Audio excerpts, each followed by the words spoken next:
No, I can't fall for a woman. I promised myself. For my father. He must recognize me. He knows who I am. Sorry, this was a mistake. I have to go. No, wait!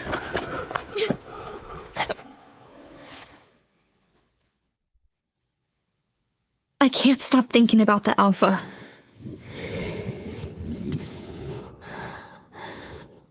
How intense it all was. I'm gonna be gentle, but try not to scream.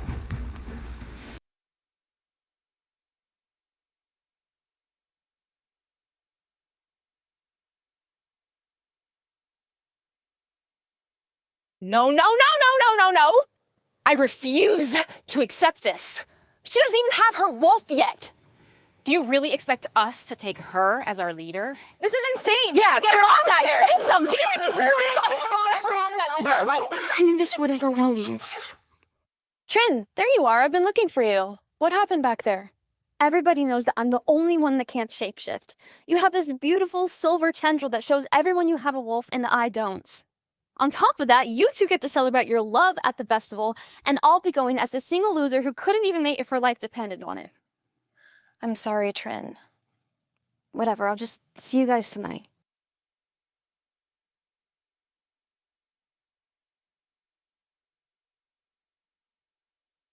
Trinity, is that you? Hey, I'm thinking about the Harvest Moon Festival, and I really don't want to go. Oh, grandfather. What are you doing here? I was concerned that you would embarrass the family at tomorrow's festival. I'm here to see to it that that does not happen. Well, it's a shame you came then, because I'm not going. Wait, what? Trinity, why? Pathetic child. The Harvest Moon Festival is not optional. You need to find a wolf mate. It is your destiny. Grandfather, please. I'll be the only one there who can't shapeshift. It's humiliating. You are going. That's fine. The Alpha will be watching. I hate him. I just want what's best for you, Trinity. You didn't even try to defend me. Just leave me alone.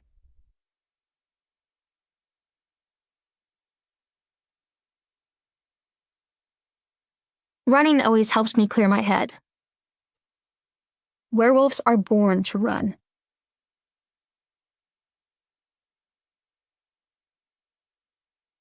What's that smell? It's not my own scent. Something else. Something dangerous. I need to get out of here. Now.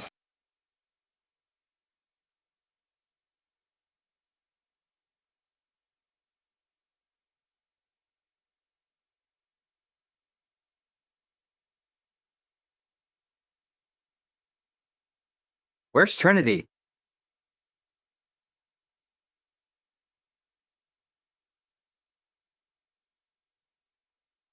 Oh my goddess. Trinity, you look hot. Shut up. I mean it. You are definitely finding a mate tonight. It's like a whole other world in here. I wish I felt like I belonged. Oh my goddess.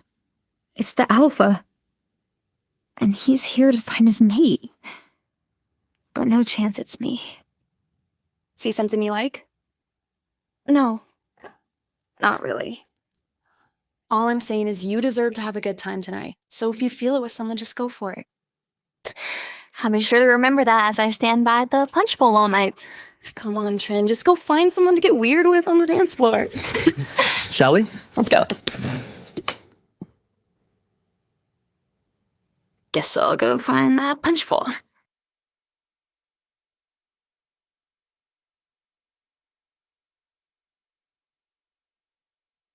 Great. Another party. Another excuse for the unmated women of the pack to try and become my mate.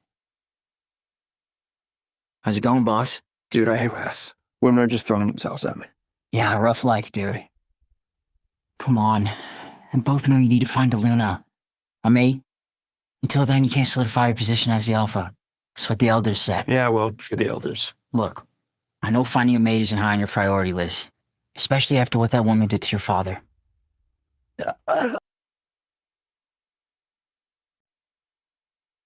Come on, Reese, you don't see anybody here you'd want to mail it. No, absolutely no one. But wait, I smell a scent that's taking over my body, my mind.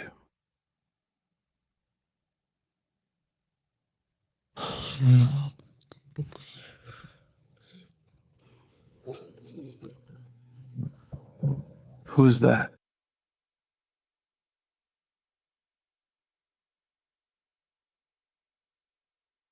I wish I looked that cool. Instead, I look like me. Stupid, unmated, unshape-shifting me.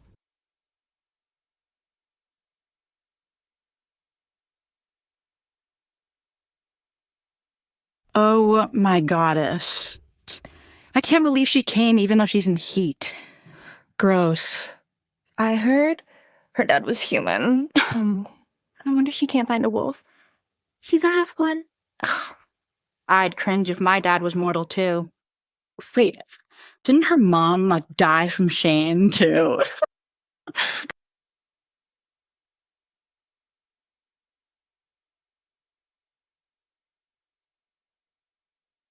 I hate everything about me. All I want is to feel normal. But it'll never happen. I heard her dad was human. Didn't her mom, die from shame too? I should just leave the pack and never come back. Cedar? Cedar, I swear if this is a joke, it's not funny! Hello? The dangerous scent. The one I smelled when I was running. And it's getting stronger. It's back.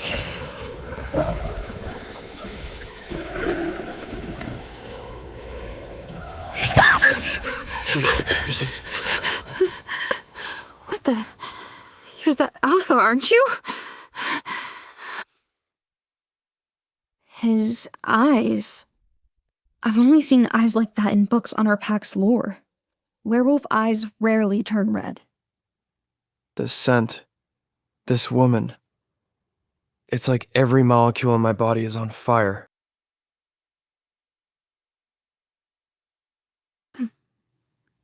What was that? That wolf that was chasing me? It's a rogue wolf on our territory. Wolves like that don't belong here. That you saved me? Job, isn't it? But how did you even know I was in danger? Your scent. I couldn't. I can't believe he's here with me. I mean, this is the alpha.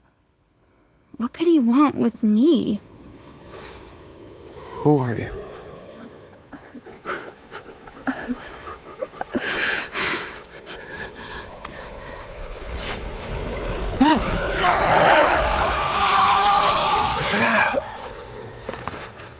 I should have never trusted her.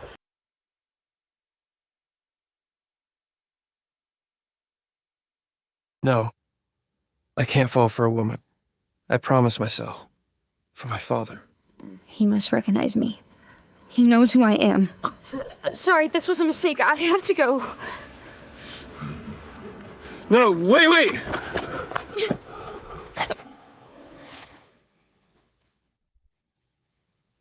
I can't stop thinking about the alpha.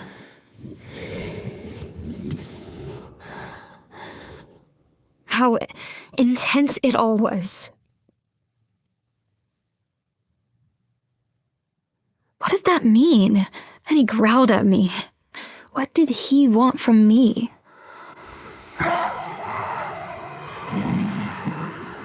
What if he banishes me from the pack? I'm doomed. No run for you this morning? I know, I sound like a broken record, but maybe running will kickstart your powers. I know, Aunt Eve. I'm working on it. Sorry. I'm sorry, I've just been in a weird mood lately. But I'm going to Juniper's and Cedars soon, so maybe I'll one of them. Planning more mischief? What's that supposed to mean? Well, I heard about the commotion you made last night. What were you thinking, Trinity, running off from the party into rival territory? Causing the Alpha to risk his life to rescue you from your own foolishness. What if he banishes you? What's your plan then? You don't understand. I understand that you are a disgrace to this family. Dad! Never mind, Eve. We've been making excuses for this child long enough. The Alpha needs a mate. Why didn't you stay in the forest with him? I don't want to be his mate. He hates me. Stop interfering in my life. Interfering? I'm helping you. You should be grateful for that. Even your own mother and father wanted nothing to do with you.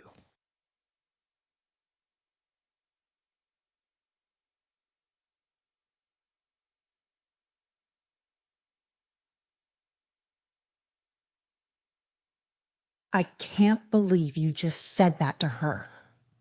She is wolfless, as it is. If she doesn't find a mate soon, the elders will probably punish her. This is the only option.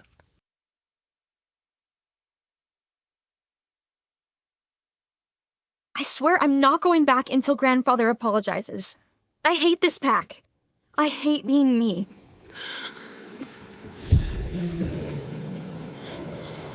Oh, no, this can't be happening. Not again. Who are you? Why are you following me? Come out and fight me like a man. God, this would be a great time to develop my powers. I need to get out of here. This is it. I'm going to die. Oh my goddess. It's him. The Alpha. What the...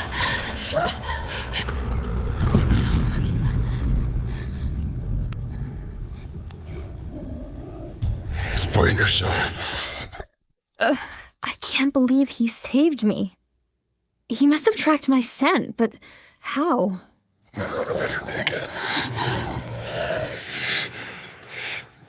Your clothes, sir. Noah? What are you doing here? You have no excuse to be journeying these parts unattended. You know how risky that is. What got into you? I don't know, Grandfather was yelling at me because... For running away from the Alpha last night? Yeah. Not your finest moment, cuz. He told you? Of course he told me, dummy. And look, even if you are just a powerless halfie, even the Alpha can't deny the command of the goddess. What? What are you trying to say? You two imprinted on each other. You're going to be the Alpha's mate. Oh. Perfect. She seems to be as excited about this as I am. I'm afraid this is not going to go as smoothly. She made a mistake. She never made a mistake. Well, she did now. No, she did not. What are we? She's the way. Oh, good. Finally. Hello, young one. Come, sit, join us. I'm one of the 5 elders of the Wolf Pack. My name is Frederick. This is Elder Michael. What's going on? You, my dear, are about to become our new Luna.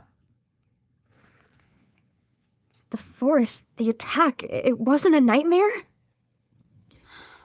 But I can't even mate. I don't even have a wolf. Silence! You will bring no further shame to this family. You have been imprinted upon by the Alpha. As the incoming Luna, you will proudly serve this family and protect the women and the children. Indeed, the goddess cast her choice. And after years of us searching, the Harvest Moon Gathering was a triumph. I'd hardly call it a triumph. I'm forced to be with someone who won't even look at me. Now that he's imprinted, the Alpha and you are required to perform the claiming ceremony. What's a claiming ceremony? Are you kidding me? She doesn't even know our lore. Silence, Reese. The fate has been written. I must apologize, gentlemen, for my granddaughter's lack of education. The claiming ceremony is a ritual where the leader of the pack claims you, marks you in front of the entire pack so that they can see that you are claimed, marked. Until then, you cannot perform the duties of the Luna. You're gonna bite me? Don't worry, Trinity. The entire process is very quick, and we will all be there for you when it's happening on the new moon in 2 nights. Now, in the meantime, I suggest you gather your belongings. My belongings? Yes. From here on out, you are to reside with the Alpha. With him? Oh, no. I'm not gonna do Chappie. I know this is strange, but you don't have a choice. You're going to be the Luna. But I want to be a lawyer. Nonsense. You can finish out the semester. An educated Luna would be an asset to our pact. But all movement to and from the premises must be scheduled and approved. What? Like a prisoner? But this is the start of a new life. How the goddess is this my life now? Now go on. Go see your new room. She may be my mate, but only in name. How am I possibly expected to mate with someone who hates me? And so the half-human becomes a prisoner in a mansion. This is my room. I'm no one's captive. I'm sneaking out of here.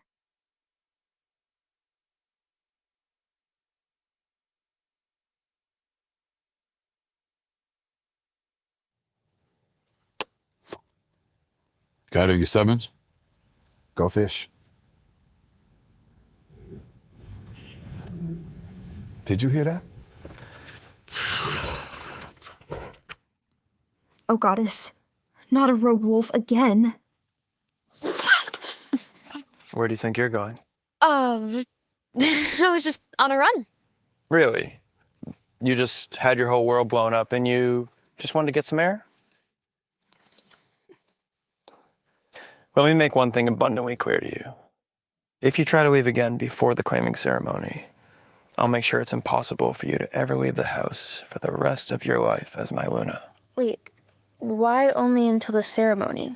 Because once I've marked you, I can find you anywhere. Do you understand me, little bunny? What did you just call me? I don't look like a rabbit, and I certainly don't run like one. Well, run on home then.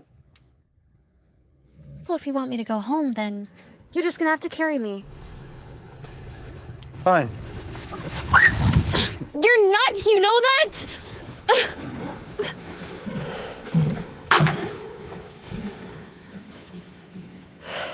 Bedtime, little bunny. It's 5. Not my problem. Stay put, okay? Fine. Fine. He has such a power over me. Her power over me is terrifying.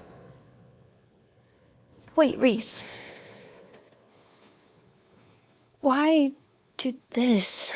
I mean, why me? You know I don't have a choice. But Trinity, have some confidence in yourself for God's sake. Aluna is confident. You're not as undesirable as you think you are.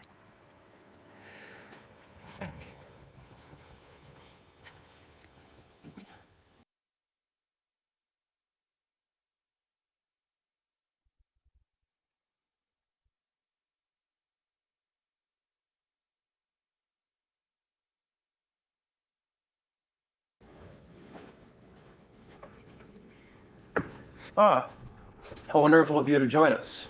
The chef made you a plate. Actually, I was thinking of grabbing something from the bakery in town. Vincent, you heard her. Copy that. I'll take her. An escort? Seriously? What? You think I'd let you out on your own the day of the claiming ceremony? Because you've earned my trust or something, yeah? And I thought grandfather was overprotective. Goddess, he's such a wise ass.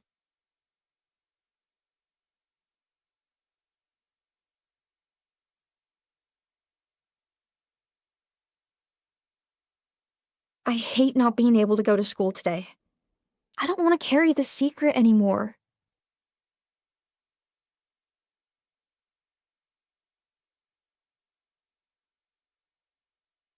You're dressed for the claiming ceremony. Thank you. Well, this is it.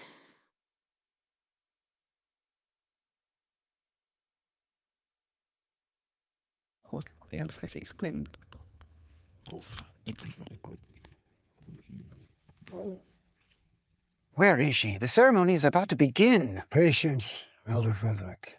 This is already a disaster. I mean, this is Trinity Witten. She's basically powerless. How can we expect her to be the new Luna?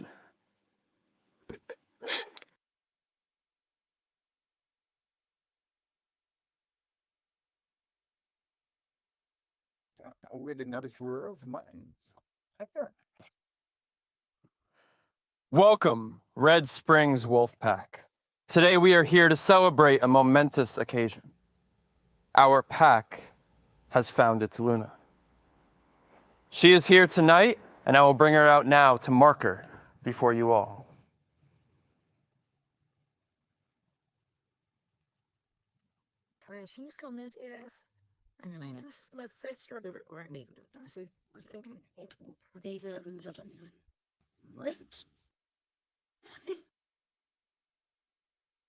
Why can't he look at me? He must think I'm ugly. Goddess, help me. I need her. Are you ready? I think so. Where ladies and where men of the Red Springs pack, I now present to you our Luna, Trinity Witten. This is ridiculous. It was gonna be one of us. I know. I'm gonna say something. No. I refuse to accept this. She doesn't even have her wolf yet. Do you really expect us to take her as our leader? This is insane! Yeah, get her off here! I'm gonna need to get Trinity in safety if they were born. I knew this wouldn't go well, Reese.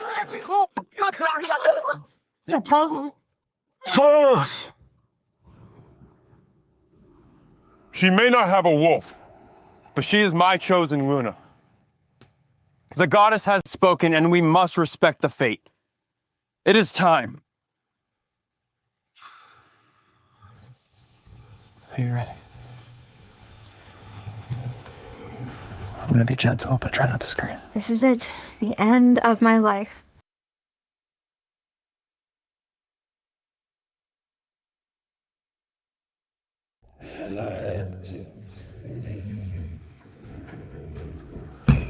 Are you all right?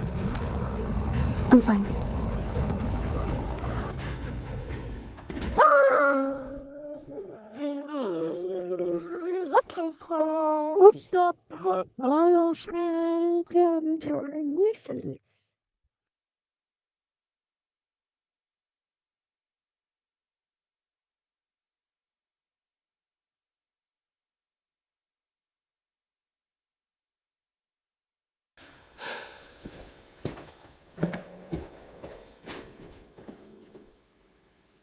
Hey.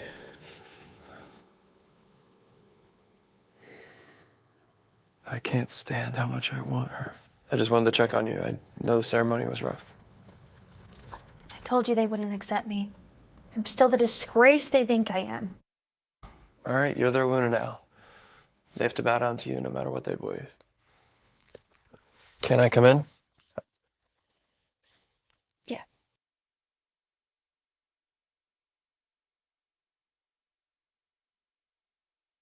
Just looking at him makes me nervous. He's so handsome.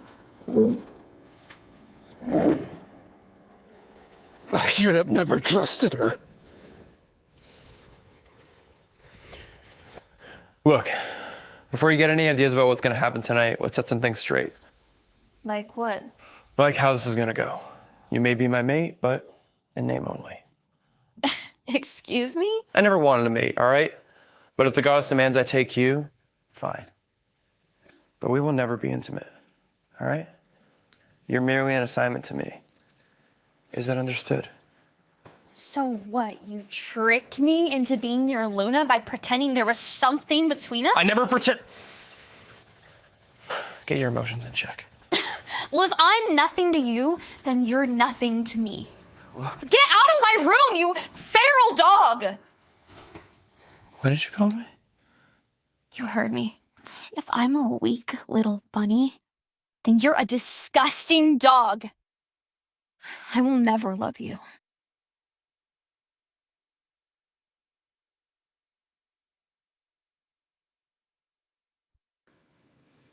How am I supposed to live like this? Vincent, can't you wait in the car? Everyone's watching. No, I can't, Luna. Hey, that's my friend, and I'd really like to talk to her in private. Can you give us some space? Of course, Luna. Please, take your time.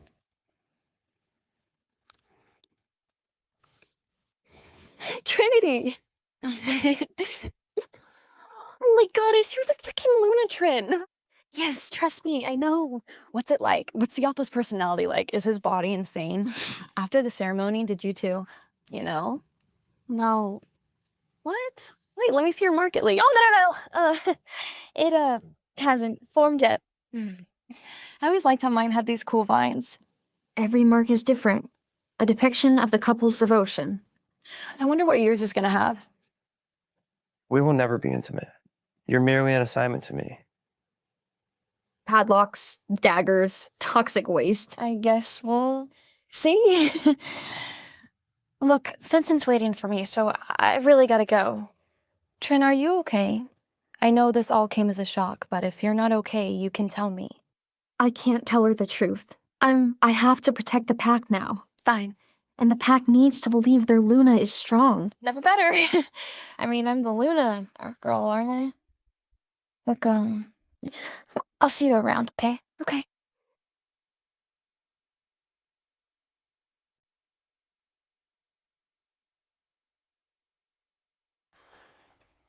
Bad day, boss? More like a bad week. Sit. All right, what do you got for me? Run through the list. All right. You're needed at the Azure River Pack to discuss the plan for warlock mitigations and other threats to the two packs. It's been a while since I've seen my cousin. Let him know I'll be there by the end of the week. We need a plan for those inbreds and soon. Vincent, you'll come with us for protection. Unless you have other pressing engagements aside from protecting myself and the Luna. Well, it's just... I'm so sorry, sir, but my wife, Heather, is pregnant with our first pup. And she's due any day now. Damn it. I forgot. She can't handle that on her own, I'm assuming? Fine. Stay here. We'll protect ourselves. And Vincent, congratulations. A pup is a blessing, so I hear. Shall we leave you, sir? Yes, please. Oh, and, sir, the information you requested.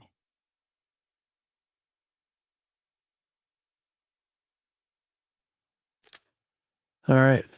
Time to discover more about my darling Luna.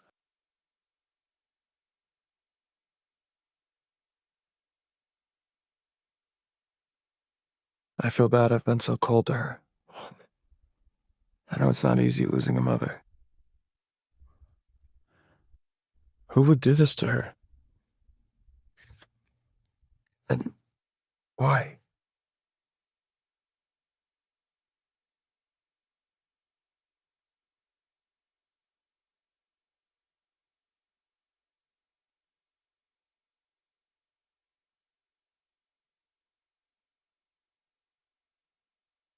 Hi, Mother. After my father died, my mother was never the same. It's as if she died that day, too. I have to go away for a few days to visit Riley and his pack. She's coming with me, too. Oh, you really don't have to. Yes, I do, Luna. Especially since I'm not accompanying you to Azure River. But hey, some honeymoon time with your mate, huh? Yeah, gee, I just can't wait. Well, he can be rough around the edges, but he isn't all bad. That's news to me. Let's just say I really do wish you were coming. You're better company. Will you promise me something, Luna? Do not, under any circumstance, go off on your own in Azure River. It's a rough area. Rival packs, warlocks. Please, promise me? Yeah, I promise. But seriously, how bad can it be? I'll take your bags to the car.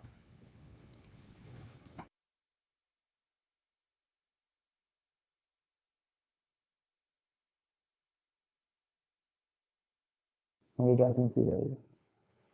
What if we can't protect the building if you need to? I guess I haven't told you the news yet. I made it now. Your boy's all grown up. She's pretty, in a way that's different than the rest of the pack. She's smart, too. Well, that's always what her cousin says. But she doesn't have a wolf. What if she can't protect herself when she needs to? Or worse, what if she can't protect the pack? You know, like, what was the goddess thinking when she paired us together? I don't know. Maybe I'm too hard on her.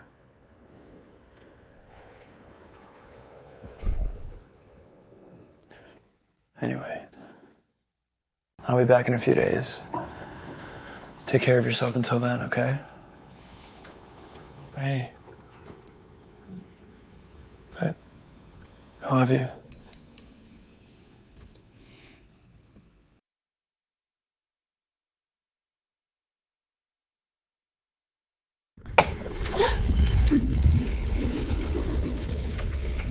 What are you doing? Nothing. Nothing, just waiting for you. Right. Well then, let's get on with it. I'm driving.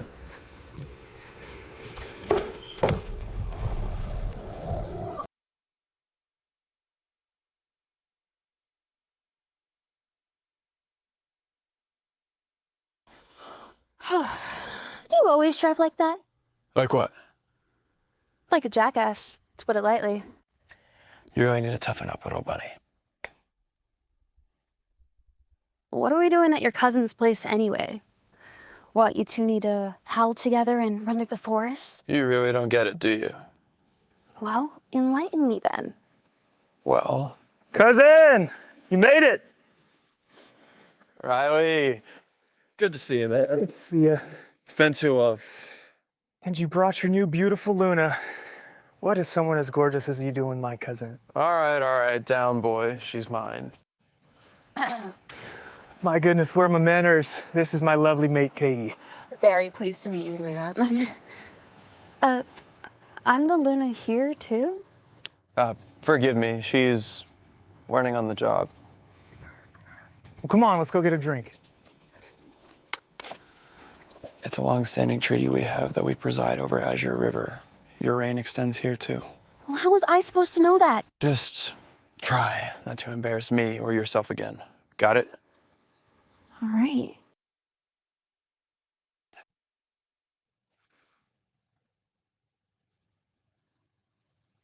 I feel a rush whenever I touch her.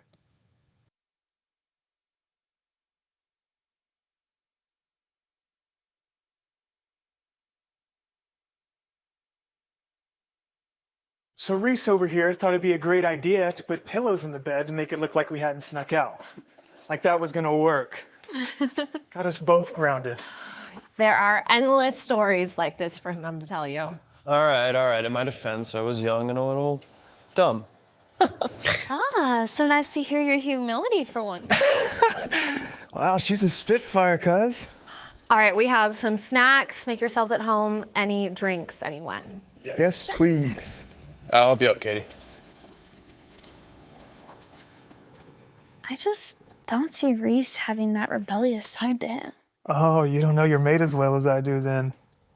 This guy was always letting his wild side out. Drove his father crazy. May you rest in peace. Yes. Riley, can I ask, what happened to him? Reese's father. It's a terrible story, really.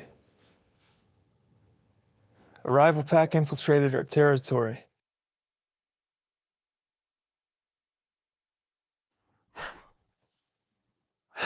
The leader of that pack, one of our greatest enemies,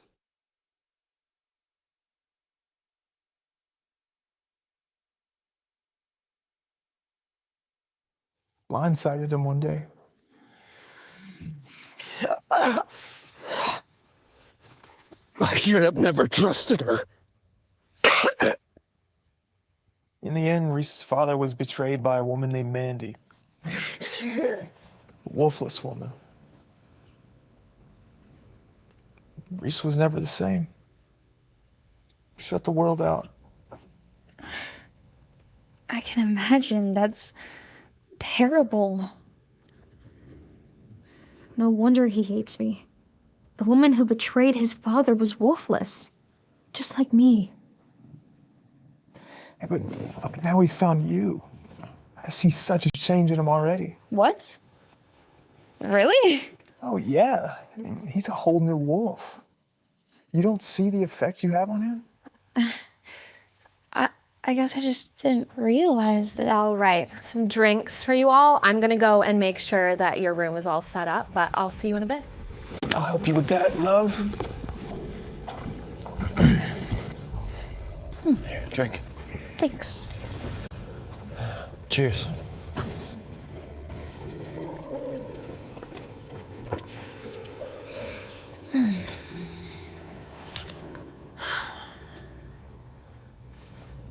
It's beautiful. Yeah, Riley's estate's been a part of our family for years now. Oh, not that. The music. Oh.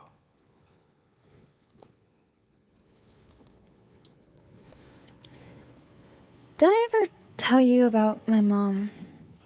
No, but it's okay. You don't have to talk about it if you don't want to. Well, I want to. I never knew my mom. Growing up, all the girls had moms who loved them and cared for them. I couldn't even remember what mine looked like. When I was 10, I asked Aunt Eve about her. I just wanted to know something, anything. But Aunt Eve didn't want to talk about Mom. I guess the pain was still too raw for her. Instead, she handed me an envelope and made me swear to never tell Grandfather. It was a photo of my mom at prom. She was with this boy and they were dancing. My God, her eyes and her smile.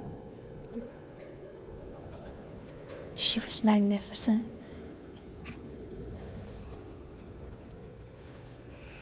Anyway, I just always imagined her dancing to a song like this one.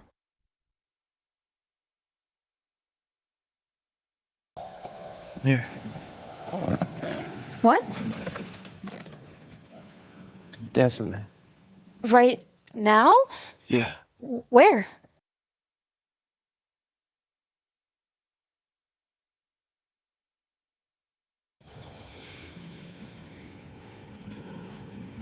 I know how hard it is to lose someone that you love.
I'm sorry. It's okay. Am I interrupting something? Would you excuse me? I just need a moment. Yeah, of course.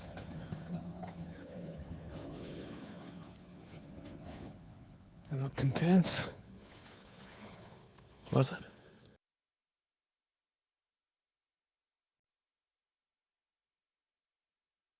That kiss. It was everything. It felt like a tidal wave breaking in me. You feral dog! I'll never love you. Little did he know it was my first kiss ever.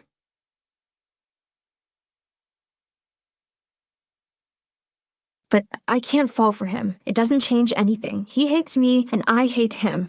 Right? Come on, pull yourself together, Luna.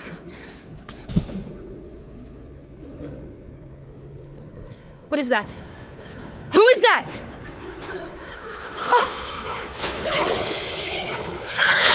Run me through this again. How many warlocks are spotted in the area? That sounded like Trinity. Who are you?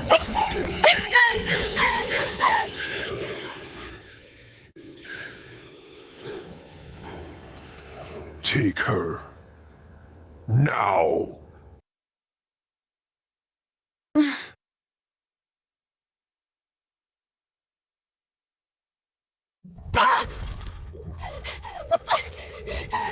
Don't strain yourself, little Luna. Who are you? What do you want? Leverage, Luna. We want leverage. And now that we have you, we're gonna get it. Who's talking to me? How am I supposed to fend off an attacker I can't see? Not a chance anyone's finding me here alive. Please, stop. You're hurting me.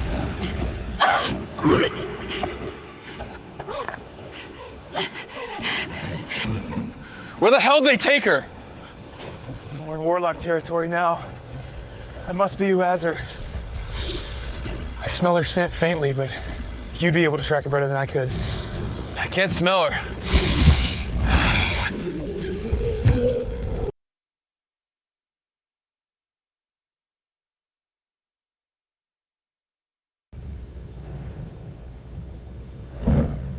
I can't smell her at all.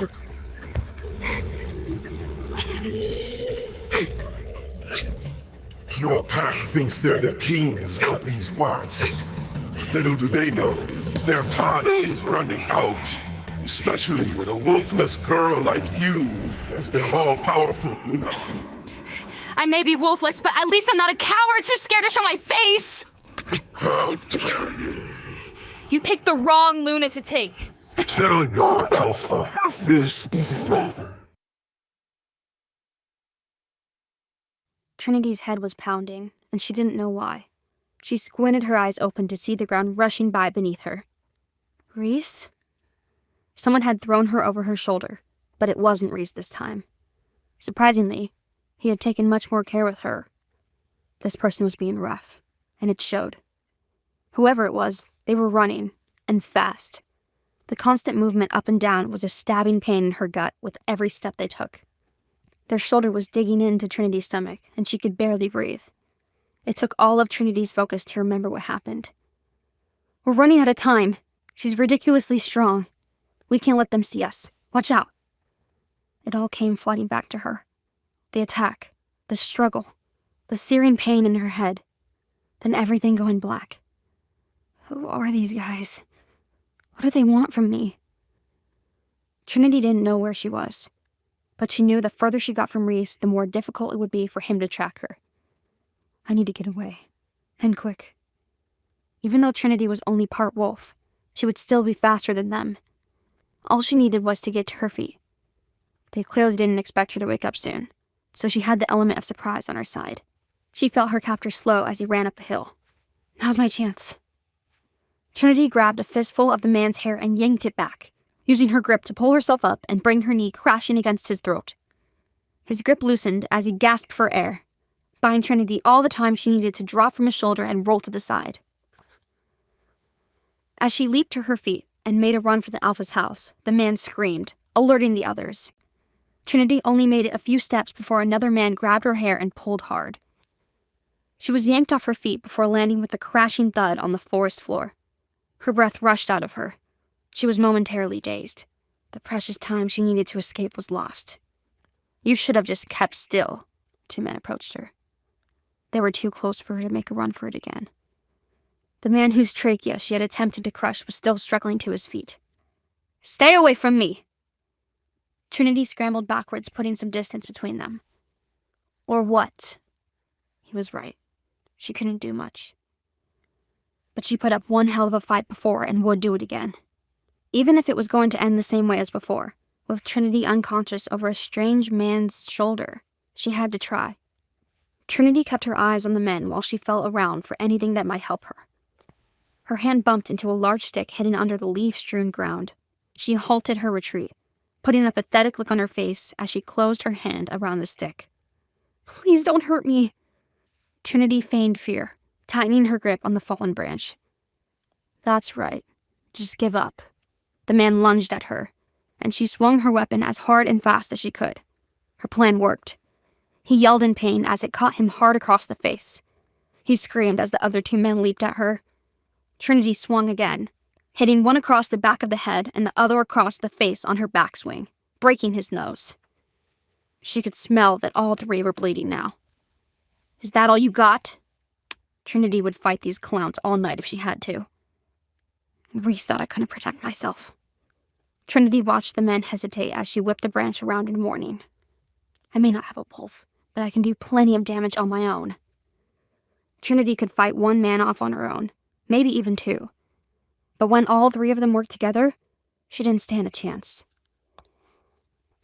The 3 of them looked at each other and nodded in agreement before attacking Trinity at the same time.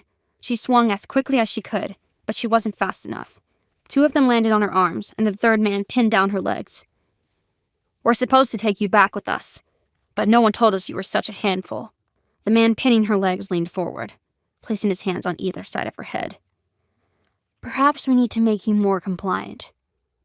Get off me! Trinity spat the words in his face. Don't touch me! All 4 of them froze at the sound of a wolf snarling in the distance. Reese. Trinity breathed his name in a sigh of relief. I didn't think he would come for me. Trinity's heartbeat quickened. It's probably only because he had to pretend that we're a proper couple. She imagined how annoyed and embarrassed he must have been when his meeting with his cousin was interrupted. Trinity couldn't seem to do anything right. We're out of time. One of the men interrupted Trinity's thoughts. They leapt up, releasing her. Cowards. Trinity rubbed her arms where the men had bruised her. Don't worry. We'll be back for you. One of the men laughed as he stood. Here's a parting gift. The man kicked her hard in the side of the head, right where they'd hit her earlier. She cried out in pain as bright stars flashed before her eyes. I'm coming, little bunny. I won't let them take you. Reese's wolf bounded through the woods, following the trail. He knew he was getting closer to them. Little Bunny's scent was getting stronger.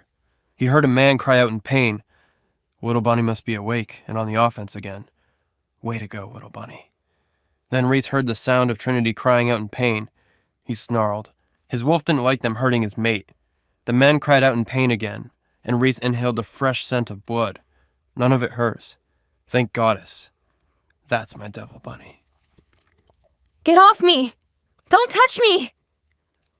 Reese was finally close enough to understand their words. His blood was boiling as he was imagining what prompted her to say that. "Hands off," his wolf was screaming. "Leave her alone." Reese could see her through the trees now. 3 men were pinning her down. He snarled, and all 4 of them turned to look in his direction. Reese. What a relief it was to hear her say his name. "We're out of time." The men stood up and began retreating. That's right. Cowards. "Don't worry, we'll be back for you. Here's a parting gift." Reese watched as one of the men kicked Trinity hard in the side of the head. Her cry of pain launched Reese into a burst of speed, faster than he knew he could go. He saw Trinity rise to her knees as they ran away.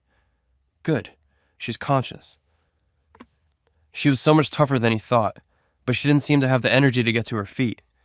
As Reese approached, he hesitated. Do I go after them or stay with Little Bunny? He had never been torn like this before. My duty is to protect the pack. She's part of the pack. He would send Riley's men after the warlocks. Reese shifted back to his human self as he approached Trinity. Are you all right, Little Bunny? She didn't even look at him. She just stared in the direction of the warlocks, as if Reese wasn't even there. That blow to the head must have been bad, and she was more susceptible to injury than Reese. He knelt by her side. Hey, are you okay? She kept ignoring him. Reese moved into her line of vision, and for the first time, he could see her eyes. Trinity's eyes were glowing. Her irises, normally a bright sky blue, radiated almost white now. 2 inner circles, one a sapphire blue and the other a metallic gold, turned into the center of her eyes, almost like a camera lens permanently autofocusing and zooming. Trinity, what's going on? Reese had never seen anything like this before. He was glad he was the first one to find her like this. What would the others think of this? They're going to get away if we don't hurry. Trinity kept her gaze in the direction of the warlocks. They've already gotten away. They're long gone and we couldn't track their scent. They're right there! Trinity pointed somewhere in the trees. They're about 1,800 meters that way. You can still see them? Not even Reese could see them. You can't? Trinity's brow furrowed in confusion. No, Reese answered. Why don't you follow their scent? It's a little weird. It makes me sneeze. Trinity, we can't smell them at all. Trinity blinked, her face a mix of confusion, exhaustion, and pain. What do you mean you can't smell them? None of us here can smell them. Only you. What? Trinity's face fell. I'm the only one? Further proof I don't belong. Why could Trinity see and smell the warlocks when no one else could? At least you can smell them when they're trying to hide. Be on your guard next time, Reese said, to which Trinity nodded. Now that Reese knew Trinity was safe, he remembered why he was angry with her. More importantly, why the hell did you leave the spot? I told you to stay put. Reese could see Trinity preparing to argue as defiance filled her eyes, but he was not going to back down. She disobeyed him and it could have gotten her killed. His wolf shivered. Look, mighty dog. Trinity slowly rose to her feet. I don't need... Before she could finish her sentence, she collapsed. Reese leaped to catch her just before she hit the ground, but Reese's wolf instincts leaped into action. He caught her just as Riley and the others came into the clearing. Riley and one of his men had shifted while the other 2 remained human, so both wolf and human senses could combine to ensure nothing was missed. Riley shifted back to human form. How is she? She's been through a lot, and she's beaten up. Reese lifted her into his arms. I need to get her back to the house. The men who took her left, going that way. Reese nodded in the direction that Trinity had been staring. He began to tell Riley about her eyes, but something in him told him to wait. They have about 1.5 mile head start, maybe 2 miles now. They were heading southeast toward the highway. Deke, Nick, and Cole, track them as best you can. Riley gathered his men. Her scent may linger with them. The men nodded and ran into the woods in their direction. I'll head back to the house and prepare a room for her. I'm so sorry, Reese. This shouldn't have happened. This is my fault. No, it's mine. I should have never left her alone, and none of us thought this would happen. Reese cradled Trinity against his chest, remembering the last time he had carried her in his arms. She was asleep then. Now, she was unconscious and unlikely to wake up. That's probably a good thing. Reese was stark naked after shifting into a wolf and back. She would most likely take offense to that. Riley was already ahead at the house when Reese arrived with Trinity since he had run ahead in his wolf form. He waited in the forest with a set of clothes for Reese. Reese knew he had put Trinity down to get dressed, but something in him hesitated. He didn't want to let her go. I'm being ridiculous. He finally set her down on the ground, propped up against a tree. When he picked her up again, Trinity released a groan. She was in pain. Reese's wolf snarled. Riley led Reese into the room he had prepared for Trinity. Riley, I need to talk to you. Privately. Reese tucked Trinity in bed as Riley cleared the room, leaving just the three of them. What is it, Reese? There's something I need to tell you about Trinity. Reese had not told Riley or anyone in the pack that Trinity didn't have a wolf. He didn't want rumors spreading and following her everywhere. But now, Riley needed to know. What's wrong? Reese could see that Riley feared the worst. I don't want what I'm about to tell you to leave this room. You have my word, brother. Reese knew he could trust Riley. Trinity is not like the other members of the pack. She's not like you and I. What does that mean? No point in drawing it out. She doesn't have a wolf. How can that be? Reese watched all the thoughts he'd been sitting with since their mating cross Riley's face. I don't know exactly. Reese shook his head. But her mother was a wolf. I know that for a fact. And her father? No one knows, Reese answered. Either her mother didn't know, or she was afraid to tell anyone. Or maybe she was manipulated into not telling. Reese was starting to have his own thoughts concerning Trinity's lineage, and he wondered if he was anywhere near the truth. Do you think he was human? No. We've had pack members with one human parent before. They still have a wolf, just a weaker one. Do you have any theories? Just one. Reese hesitated. I don't know if I want to say it just yet. Fair enough. Riley knew not to pressure Reese. What do you need from me right now? For now, keep your most trusted men around her. I'm going to call a doctor. We have a pack doctor here. No. Reese's voice was louder than he intended it to be. I'm sorry, I just need to call someone that I trust. I've already let Trinity down enough for one night. Reese sent word to his pack's best doctor. There's been an emergency. Get her as soon as you can. Whatever the cost, I'll pay for it. Hell, take the helicopter. Reese paced the hallway outside Trinity's room. He knew he was forgetting something. Vincent. Is she all right? Vincent answered on the first ring. He must have been waiting on this call for hours. After his calls with both his Luna and his Alpha were cut short, Reese couldn't blame him. Reese heard Vincent let out a sigh. I found her, and she's resting. I'm waiting for a pack doctor from the city to get here and check her out. Oh, goddess, is she hurt badly? Vincent really cared about Trinity. She's been hit in the head a few times, and she's unconscious, and I'm sure she'll be exhausted when she wakes up. I just hope the doctor's here by then, Reese added. I'm so sorry, Alpha. I should have gone with you. I should have not left her earlier this evening, Vincent said sincerely. No need to apologize, Vincent. You did as you were ordered to do. I would have told you to go as well. None of us expected this to happen. Who attacked her? Was it someone from the pack? Who would wish our Luna harm? We have a treaty with this pack, and we know she wasn't attacked by wolves. Wait, what? Vincent gasped. Then who attacked her? Warlocks. What? Reese growled as Vincent shouted into his ear. What do warlocks want with the Luna? I don't know, but I intend to find out. Reese peeked into Trinity's room to see her still unconscious. I have another meeting, which will have to be pushed to another time later in the day. I'll keep you posted. But Vincent? Yes, Alpha? When we get back, she is to be watched more carefully at all times. Yes, sir, I can promise you that. For the second time in one night, Trinity woke up in an unfamiliar place with her head pounding. At least this is much more comfortable than the last time. The warlocks, the fighting, the kick to the head. Reese. Where's Reese? She tried to open her eyes, but even the faintest light felt like knives in her brain. She groaned. She heard Reese talking, but it sounded fuzzy. Are you awake? It was more clear this time. Not really. Trinity's voice didn't sound like her own. It was muffled. How are you feeling? Like my head is about to explode. It felt like an accurate description. She hoped the warlocks were in worse shape than she was. A doctor is on his way. He should be here any minute now. Does he carry a pharmacy? I didn't ask. Reese chuckled. He was impressed by Trinity's capacity of a joke at a time like this. If he doesn't, he's fired, Trinity growled. Reese laughed again and brushed a lock of hair from Trinity's face. It was the first time he had touched her so intimately in private, without maintaining some kind of act for other people. She remembered the kiss they shared earlier, her first kiss, and she longed for another. She wanted to know what it was like to kiss him behind closed doors. She tried to push herself up into a seated position, and her throbbing head forced her back down on the bed. Rest, little buddy. Trinity had heard Reese speaking this gently before, but never to her.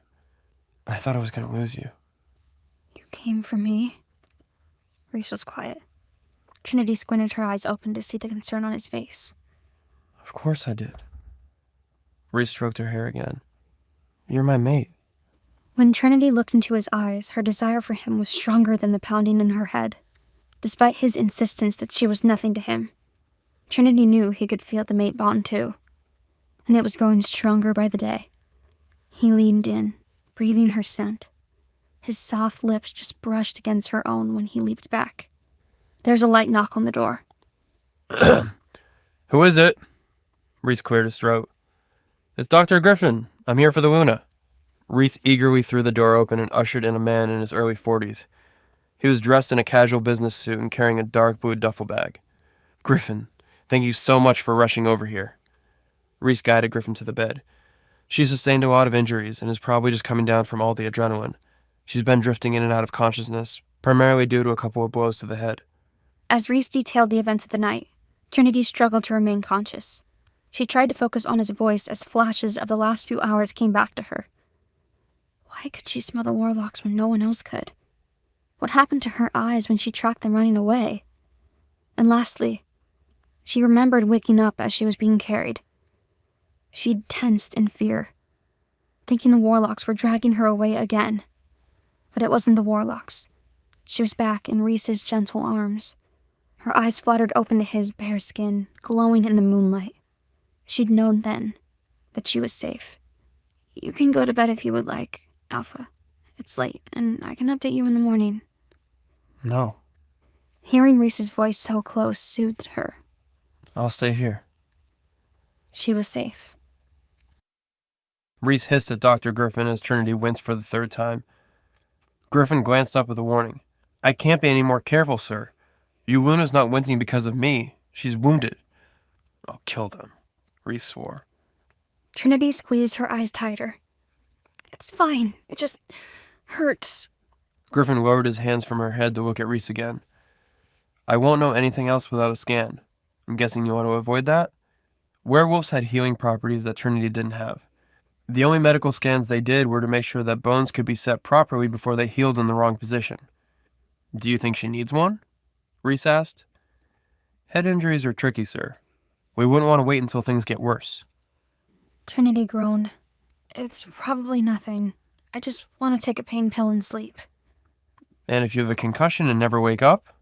Reese asked her. At least the pain will be gone, she mumbled. Reese growled, but Trinity didn't even have the energy to roll her eyes at him. She huffed. If you're so worried you can monitor me, wake me up if I stop breathing. Not funny, little bunny. Griffin chimed in. She's not wrong. If you check every few hours, then fine. But if she has any problems with her vision or balance, then we need to get her to a real hospital, immediately. Do you understand? Yes. Trinity and Reese answered together. Griffin opened his bag to retrieve a small vial. 1 dose will be enough. It won't wipe out everything, but that's a good thing. Pain is there as a warning sign. She lifted her hand to him, opening and closing it like a child for a bottle. Her annoyance slipped into her voice.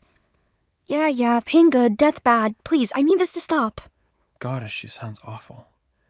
Reese grimaced at her pain. Griffin checked in with Reese and the Alpha nodded.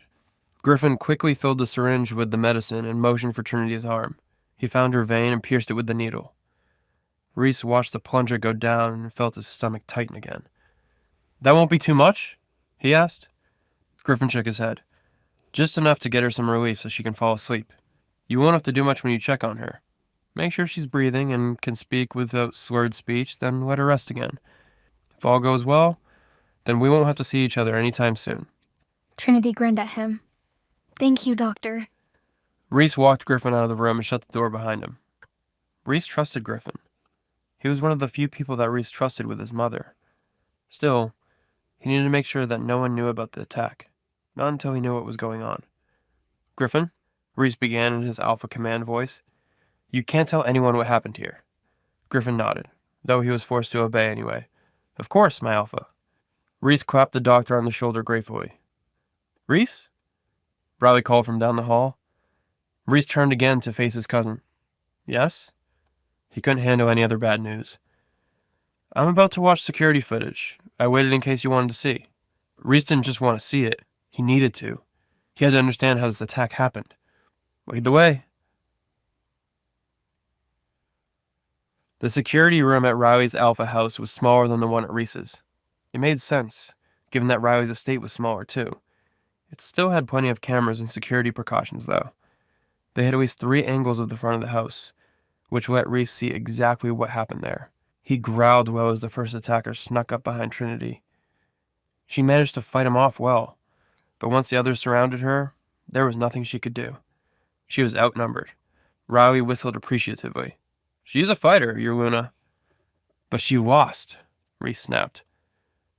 I was right. She's too weak to be my Luna. Riley barked at him. Reese! Look at her! He pointed to the screen where the attackers hauled Trinity off into the distance. She could have gotten away easily if she could shift, but no, the goddess cursed me with a mate that has no wolf. She has something, Riley argued. She's not defenseless. She might as well be, Reese pushed back from the security footage. A Luna will always be their alpha's weakness, or your greatest strength. Don't push her away just because she needs you. They all need me, Reese roared. My entire pack. Your pack, too. How can I protect them if I'm worried about her? He hadn't thought of anything but her since the moment she was taken. Riley reached for him, but Reese threw off his cousin's hands. He didn't need comfort. He needed a mate who wouldn't cost him everything. How could she be so weak and still strong enough to break me? Trinity didn't remember much of sleeping that night. Reese might have talked to her once or twice. The medication blurred that. It wouldn't surprise her if he didn't. Maybe he found something else to do than babysit her headache. She felt better by morning, though. Her head still hurt, but it didn't pound. She didn't want to die or vomit. She gently shifted to the edge of the bed to get up. She turned her head too quickly. She winced at the sharp pain it brought. Panicked, Reese rushed into the room. What happened? Is it getting worse? He's still so worried, she thought with a thrill. Last night changed everything. She grinned at him reassuringly. I just moved my head too fast. I'm much better. I think I can shower and change. Then we can go. We're behind schedule already. Reese cared so much about the order of things. She figured he'd care about that. But Reese instead walked to the window and opened the curtains. The room faced the front yard, the same place she'd been taken from that night. From the bed, Trinity saw his car was in the same spot. Had they already cleaned the blood off of it? Reese cleared his throat. Right. Well, I want to talk to you before you go. Trinity frowned. What now? Reese kept his eyes on the yard. What happened last night will never happen again, he began. His voice was tense and strained. Trinity verbally rushed to reassure him. I'm so sorry. I won't go out by myself. I never thought anything like that could happen. I just never thought, I guess. Those men took her because she was his Luna. She always thought the biggest danger to her would be their pack's resentment. This was new territory for her. Not just the attack, Reese said impatiently. The dance, for one. I won't allow it. Trinity could have laughed. That's fine. She didn't need everyone watching her swoon over him.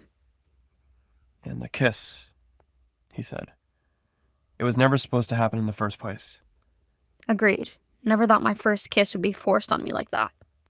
His eyes widened. She fought the urge to flush in embarrassment. She didn't need to be embarrassed. Plenty of people waited until they found someone they actually wanted to kiss and touch. She mostly felt embarrassed that a part of her wanted to do it again. He barreled on. Last thing. I won't save you next time. Trinity's heart sank at those words. He spoke faster at that. Either you save yourself, or don't put yourself in a reckless situation, or call your guards. She dropped her eyes to the floor. Did he really hate her that much? After all this?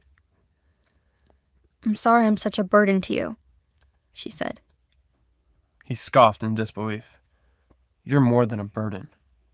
Her eyes snapped up to meet his in shock. Reese's eyes were filled with anger and disgust. You take and take. Your party, your rescues, and even this conversation is trying every piece of me. How could the goddess do this? How could anyone... How could anyone what? She demanded. Tears welled in her eyes, and she blinked them back defiantly. Love someone like you, he finished. Everything in her shattered. Thank God she was already sitting, because she would have fallen to the ground otherwise. She had no words. No comeback to the one question that she asked herself her entire life. Her mother hadn't loved her long enough to stay alive. Her grandfather hadn't loved her at all. Her mate, the one wolf meant to love her, sneered at the thought of being there for her. He told her before that they would never be anything. But what was she supposed to think after last night? He held her like a lover. He kissed her with a heat that she could still feel underneath her skin. But none of that mattered to him. None of that changed anything. I wish I'd never woken up, she thought. Last night, even with the throbbing pain, for one moment, she was Luna worth staying up for. Now she couldn't imagine why anyone would try to put up with her. She rose from the bed on shaking legs and forced herself to meet his eyes again. How could anyone love her? I guess we'll never know, she said. I'll meet you in the car. She raced to the bathroom, slamming the door shut behind her. She managed to get the shower on full blast before the tears fell. Then she sobbed so hard that she forgot about all the pain in her head. The one in her heart was much, much worse.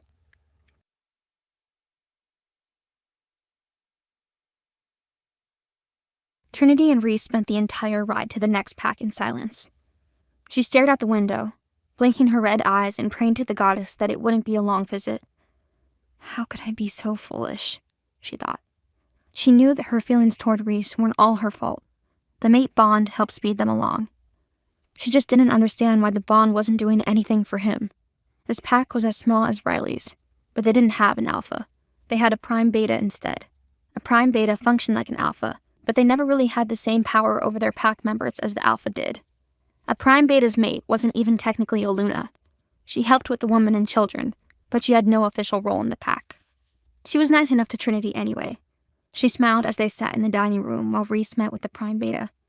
How was the Azure River pack? The woman asked. Eventful, Trinity answered dryly. I still have a slight headache. Don't worry about entertaining me. The boy should be done soon enough. Thank you, Trinity said. Honestly, she didn't say much else for the rest of their short visit, or on the drive back to Red Springs, or the rest of the weekend. How could she say anything when all she wanted to do was cry? The only time Trinity smiled was when Vincent picked her up for class on Monday morning. He greeted her with the customary bow, but Trinity couldn't handle being formal with the only other person who knew what happened that weekend. Vincent, thank goddess you're here. He smiled so wide that she could see every tooth in his mouth. Thank goddess you're still here. We were so worried. I felt awful.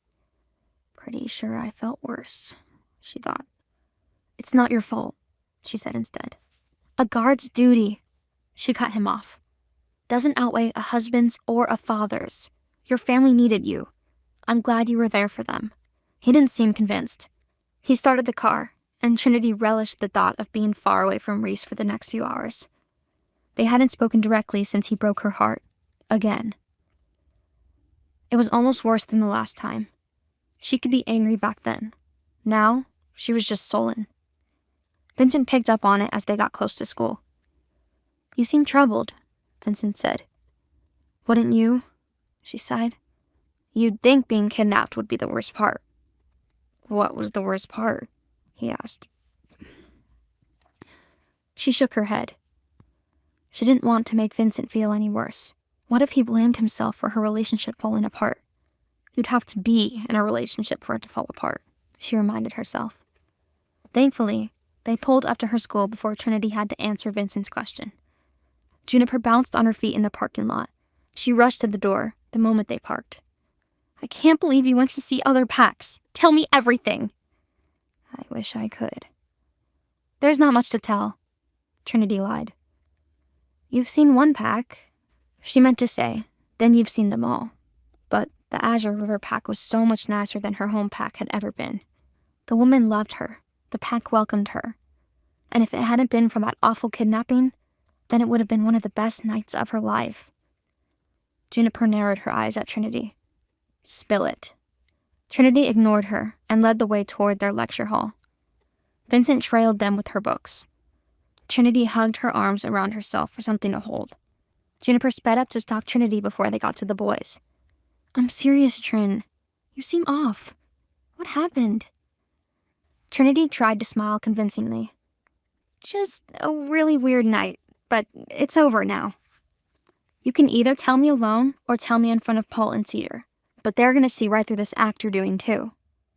Juniper looked past Trinity to Vincent. You feel it, don't you? Vincent didn't answer, but Trinity saw him nod out of the corner of her eye. How is it possible that her friends could care about her this much, but her own mate couldn't? If they love me, why can't he? New tears sprang to her eyes, and Trinity couldn't stop them. She turned on her heels to run for the bathroom down the hall. Trinity! Juniper and Vincent chased after her. Trinity ducked into a stall to hide from Juniper. Vincent wouldn't come inside of the girls' bathroom. Juniper, on the other hand, squatted down to look at Trinity through the gap between the stall door and the floor. You can't lie to me now. You're crying. It's not even noon, Juniper said. Why does time matter? Trinity asked between sobs. Because it's not new stuff, then. It's stuff you've been stewing about all weekend. If you won't tell me, at least open the door. It's gross down here. Trinity unlocked the door so Juniper could step into the stall, too. It was a mistake. Now Juniper was even closer, and Trinity was trapped with her well-meaning and way too perceptive best friend. Does this have to do with a certain tall and sexy mate of yours? Juniper knew that Trinity and Reese weren't madly in love, but she didn't know how bad things were between them. Trinity didn't really want to admit it either. Drop it. Did he do something this weekend? Juniper asked. Trinity shook her head, but another sob slipped out when she did.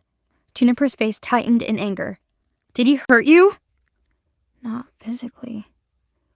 Junie, please, I can't talk about this. Says who? If your mate is making you cry, then you need to talk about it.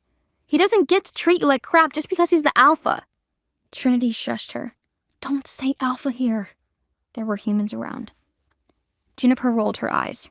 I don't care about them. I care about you. You're my best friend, and I love you. Juniper was one of a handful of people who loved Trinity. One of the only ones who would ever say it and mean it. No man will ever love me, Trinity thought.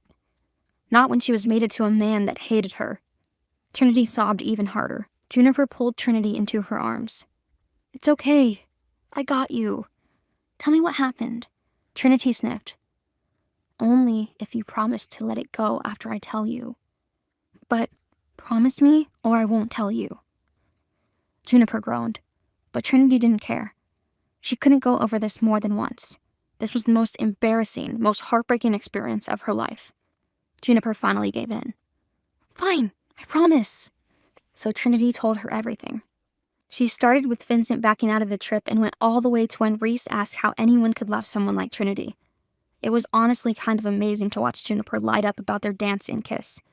It meant Trinity wasn't alone in having hope before Reese ripped it away and tore her to pieces. By the end of the story, Juniper's claws were out.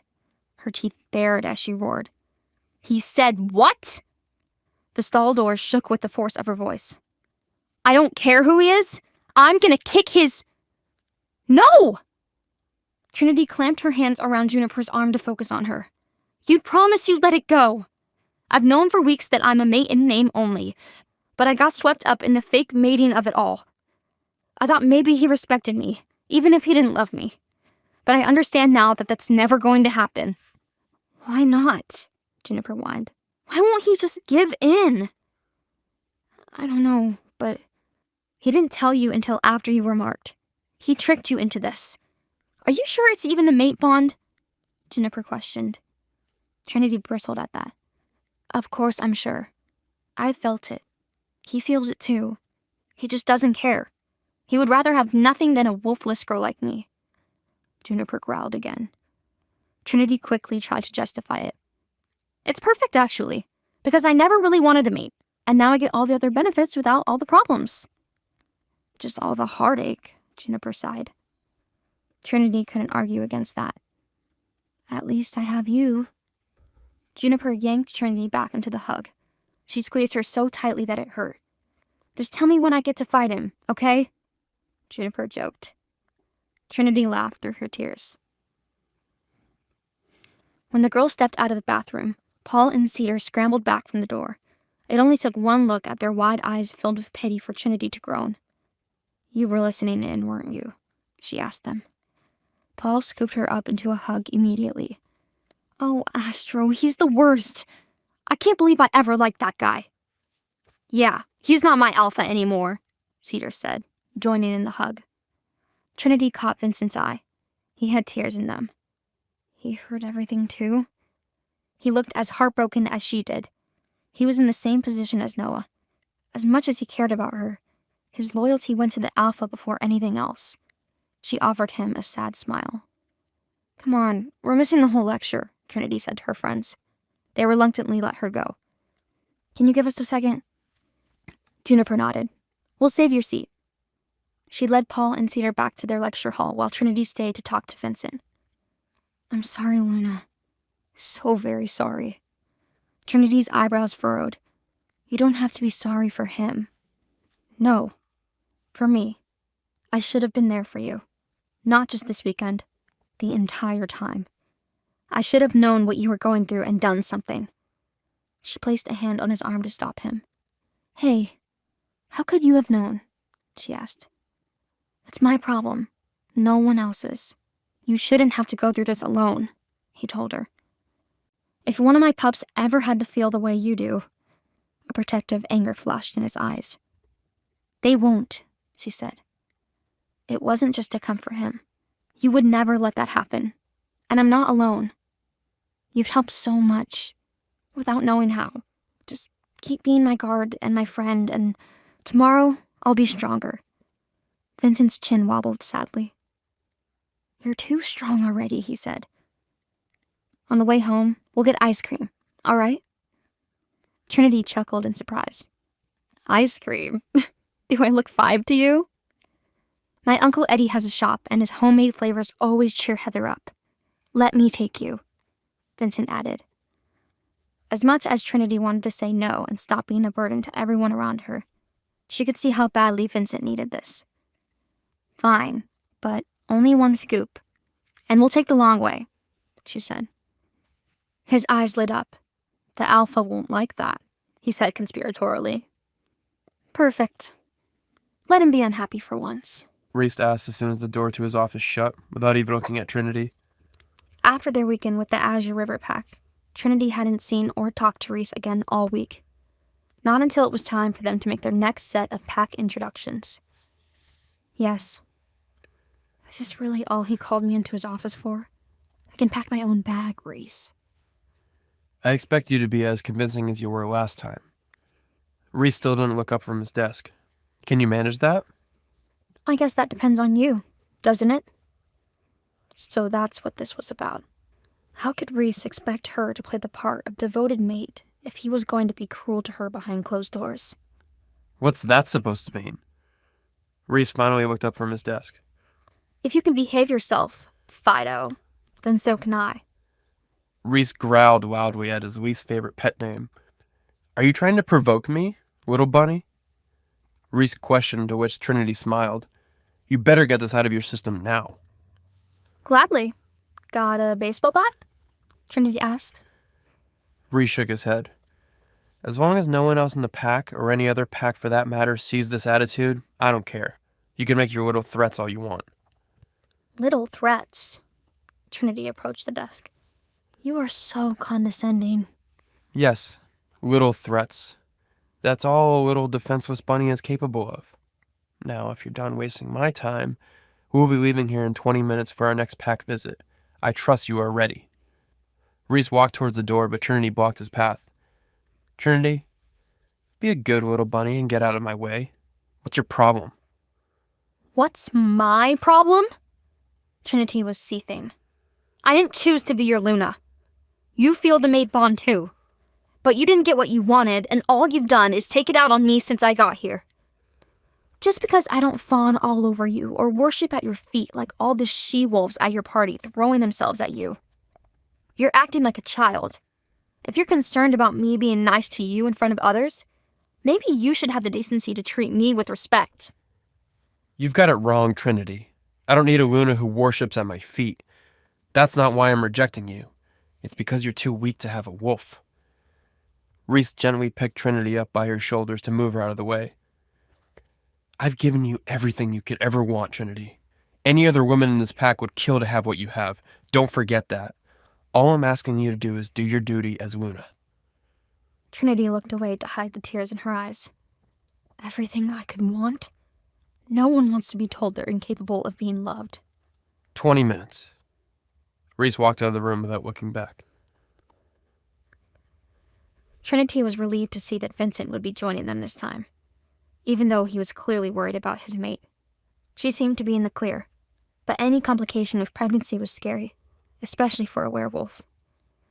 Just after sunset, they pulled up to the Black Moon Pack in the roomy SUV, rather than Reese's impractical sports car.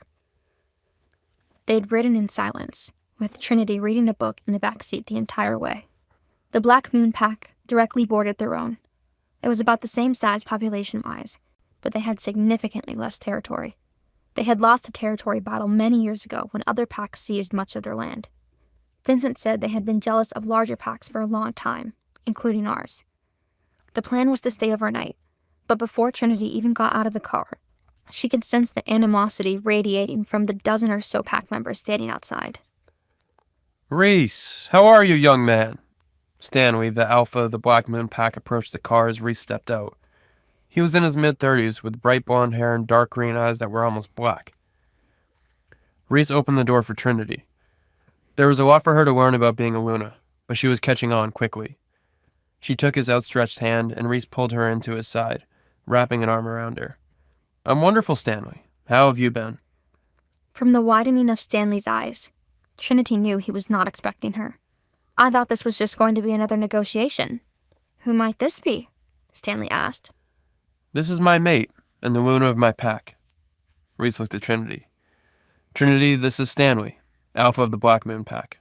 Well then, congratulations are in order. You should have told me in advance. I do not have a suitable room ready for you to stay in. Trinity could sense Reese's annoyance, but she knew it wasn't about the lack of accommodations. There was some kind of rift between these two. We will stay elsewhere tonight. Trinity didn't know this was part of the plan, but she hid the surprise from her face. Well, come inside. Tell us about your mate. Then we can get to business. Stanley's voice sent chills through Trinity's body, and not the good kind. Something about him was off. It must just be because he doesn't like Reese. As much as Reese annoyed her, Trinity's bond with him didn't allow her to like anyone who wanted to cause Reese harm. Stanley led the way into a grand dining hall, where all of the men who stood with him outside stationed themselves around the room. Stanley rang a small bell, and a maid hurried in. We need 2 more place settings. Stanley didn't hide the annoyance in his voice. Our guest tonight brought his new Luna and another pack member along with him. As the maid hurried away for more dishes, Reese leaned down and pretended to kiss Trinity's ear. Don't eat anything they give you. Trust no one here. Trinity nodded, but hid it in a small giggle, as if his kiss tickled her. You seem to have found yourself a beauty, Stanley smirked. He had been watching them. Trinity felt her skin crawl. Yes, she is very beautiful, isn't she? Reese's arm was around her shoulder, and he gave her a squeeze. Wherever did you find such a lovely girl? Stanley didn't take his eyes off Trinity. I would almost rather be alone with Reese than have to keep dealing with this creep. Almost. She's been hiding in my pack all along. Isn't it funny how the things we want the most are often right under our noses? The maid arrived with the food.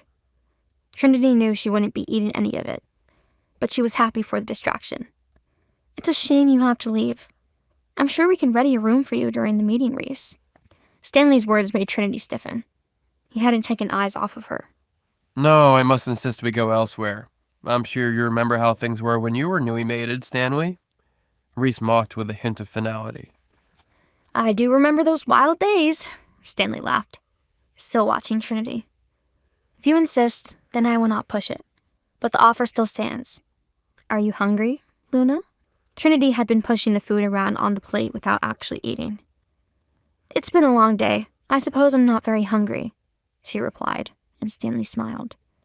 But surely you need your strength, Luna. Stanley laughed, especially if you aren't getting much sleep, as your alpha suggests. Enough. Reese stood up. It's time to get on with business. Very well, Alpha, Stanley smirked.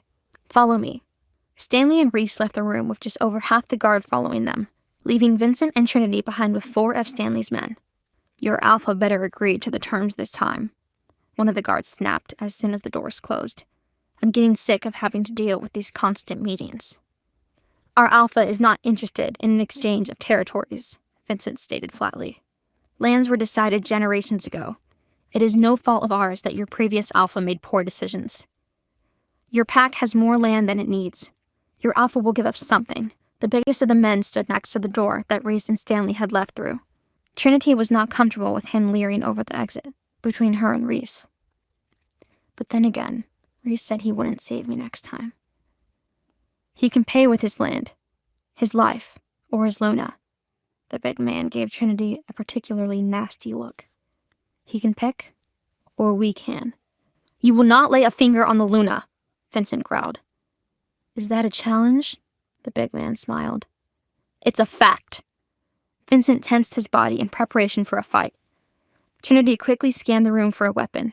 She wouldn't be much help against this many men, but she would fight as hard as she could.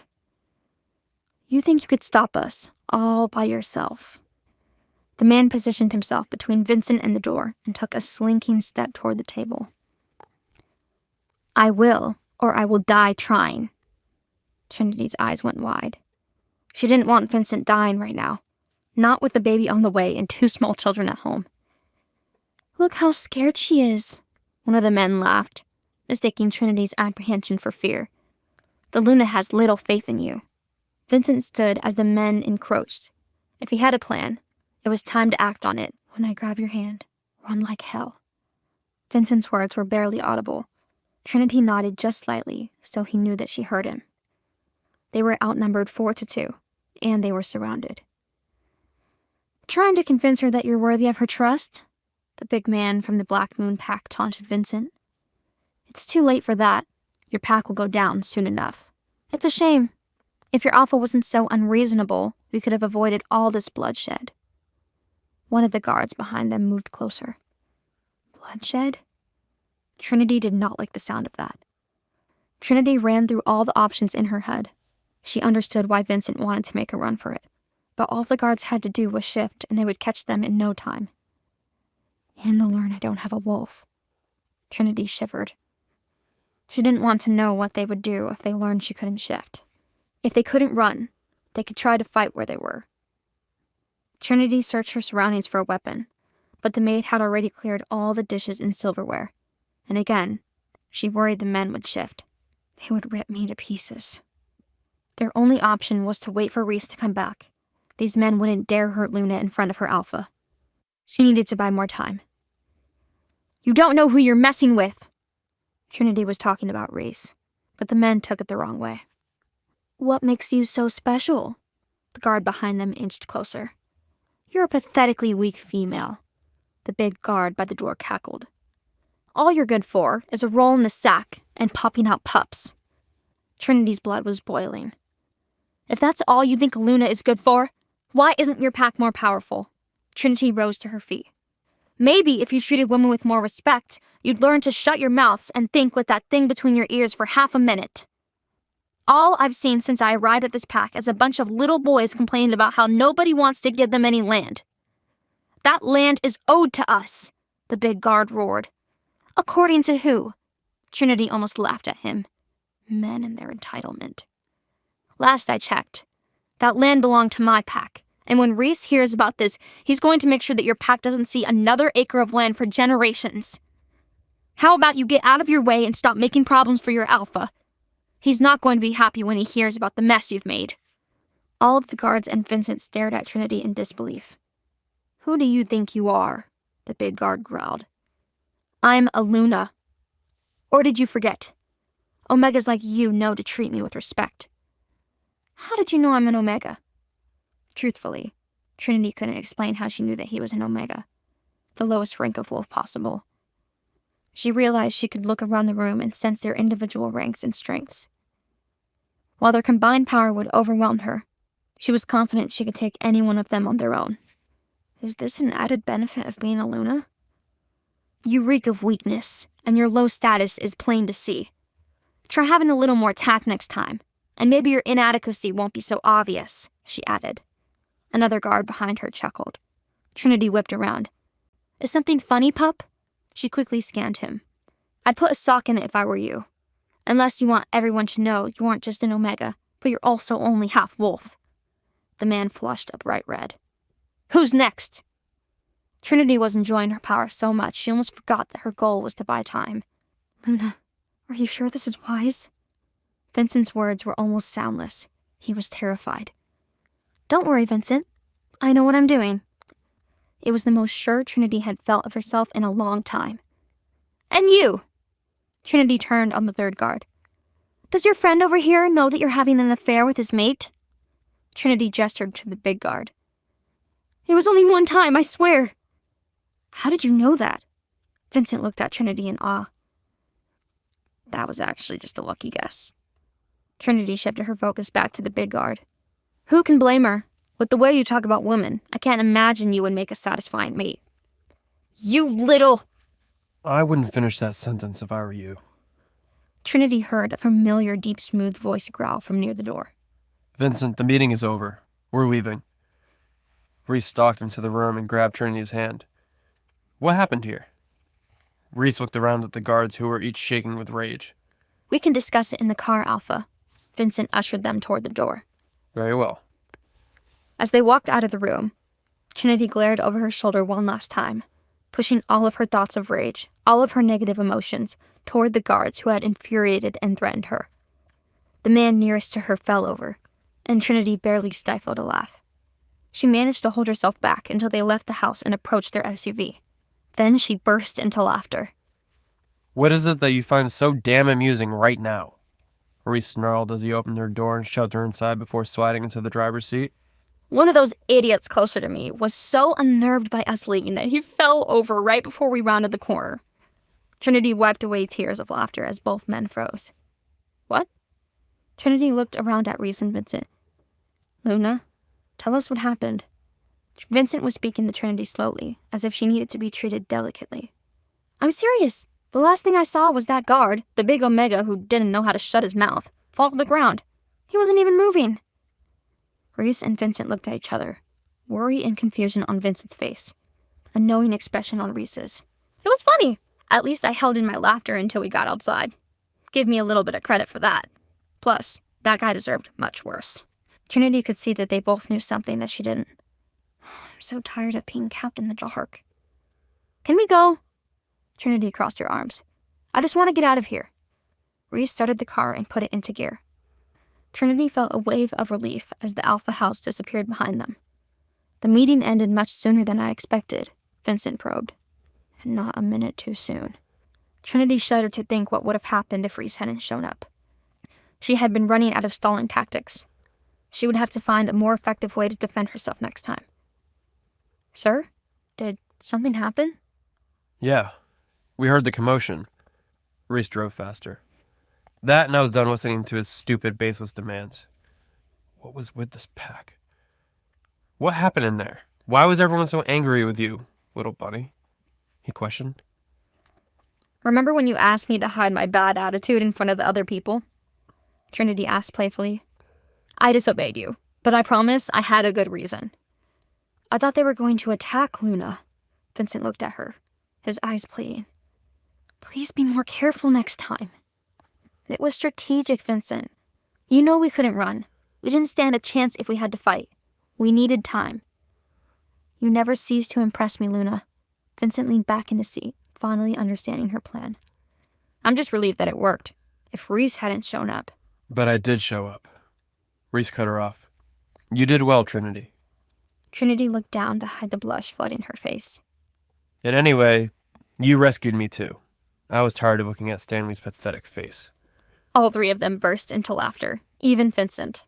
It was a welcome release after the tension-filled encounter. Trinity was feeling better than she had in a long time after releasing her frustrations on those moronic guards. Will we be able to maintain peace between our packs? Vincent reminded them of how serious the situation was.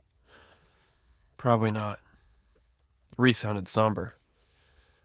We will likely be forced to fight to keep our land safe and our boundaries intact. Are they strong enough to take us on? If those guards were any indication of what the Black Moon Pack's warriors were like, Trinity wasn't too concerned. If it were just our pack against theirs, they might stand a chance. Maybe. Reese drifted into thought for a moment. But we have the additional support of the fealty packs that will lend us aid. But you don't expect them to play fair, do you? Based on Trinity's first impression of these werewolves, they did not appear to be the honorable type. They were up to something. That was for sure. Not in the least. They arrived at the hotel about an hour away from Stanley's Alpha house. This is still technically Stanley's territory, but we should be safe. Reese put the car in park. We're on the fringe and in the border city now. It's unlikely they try anything. Trinity and Vincent exchanged a look. After all of the close calls of the last week, they didn't trust it. Trinity couldn't resist hitting the bell on the front desk. Reese yawned beside her, clearly too tired to tell her to behave herself. Not that she would have listened.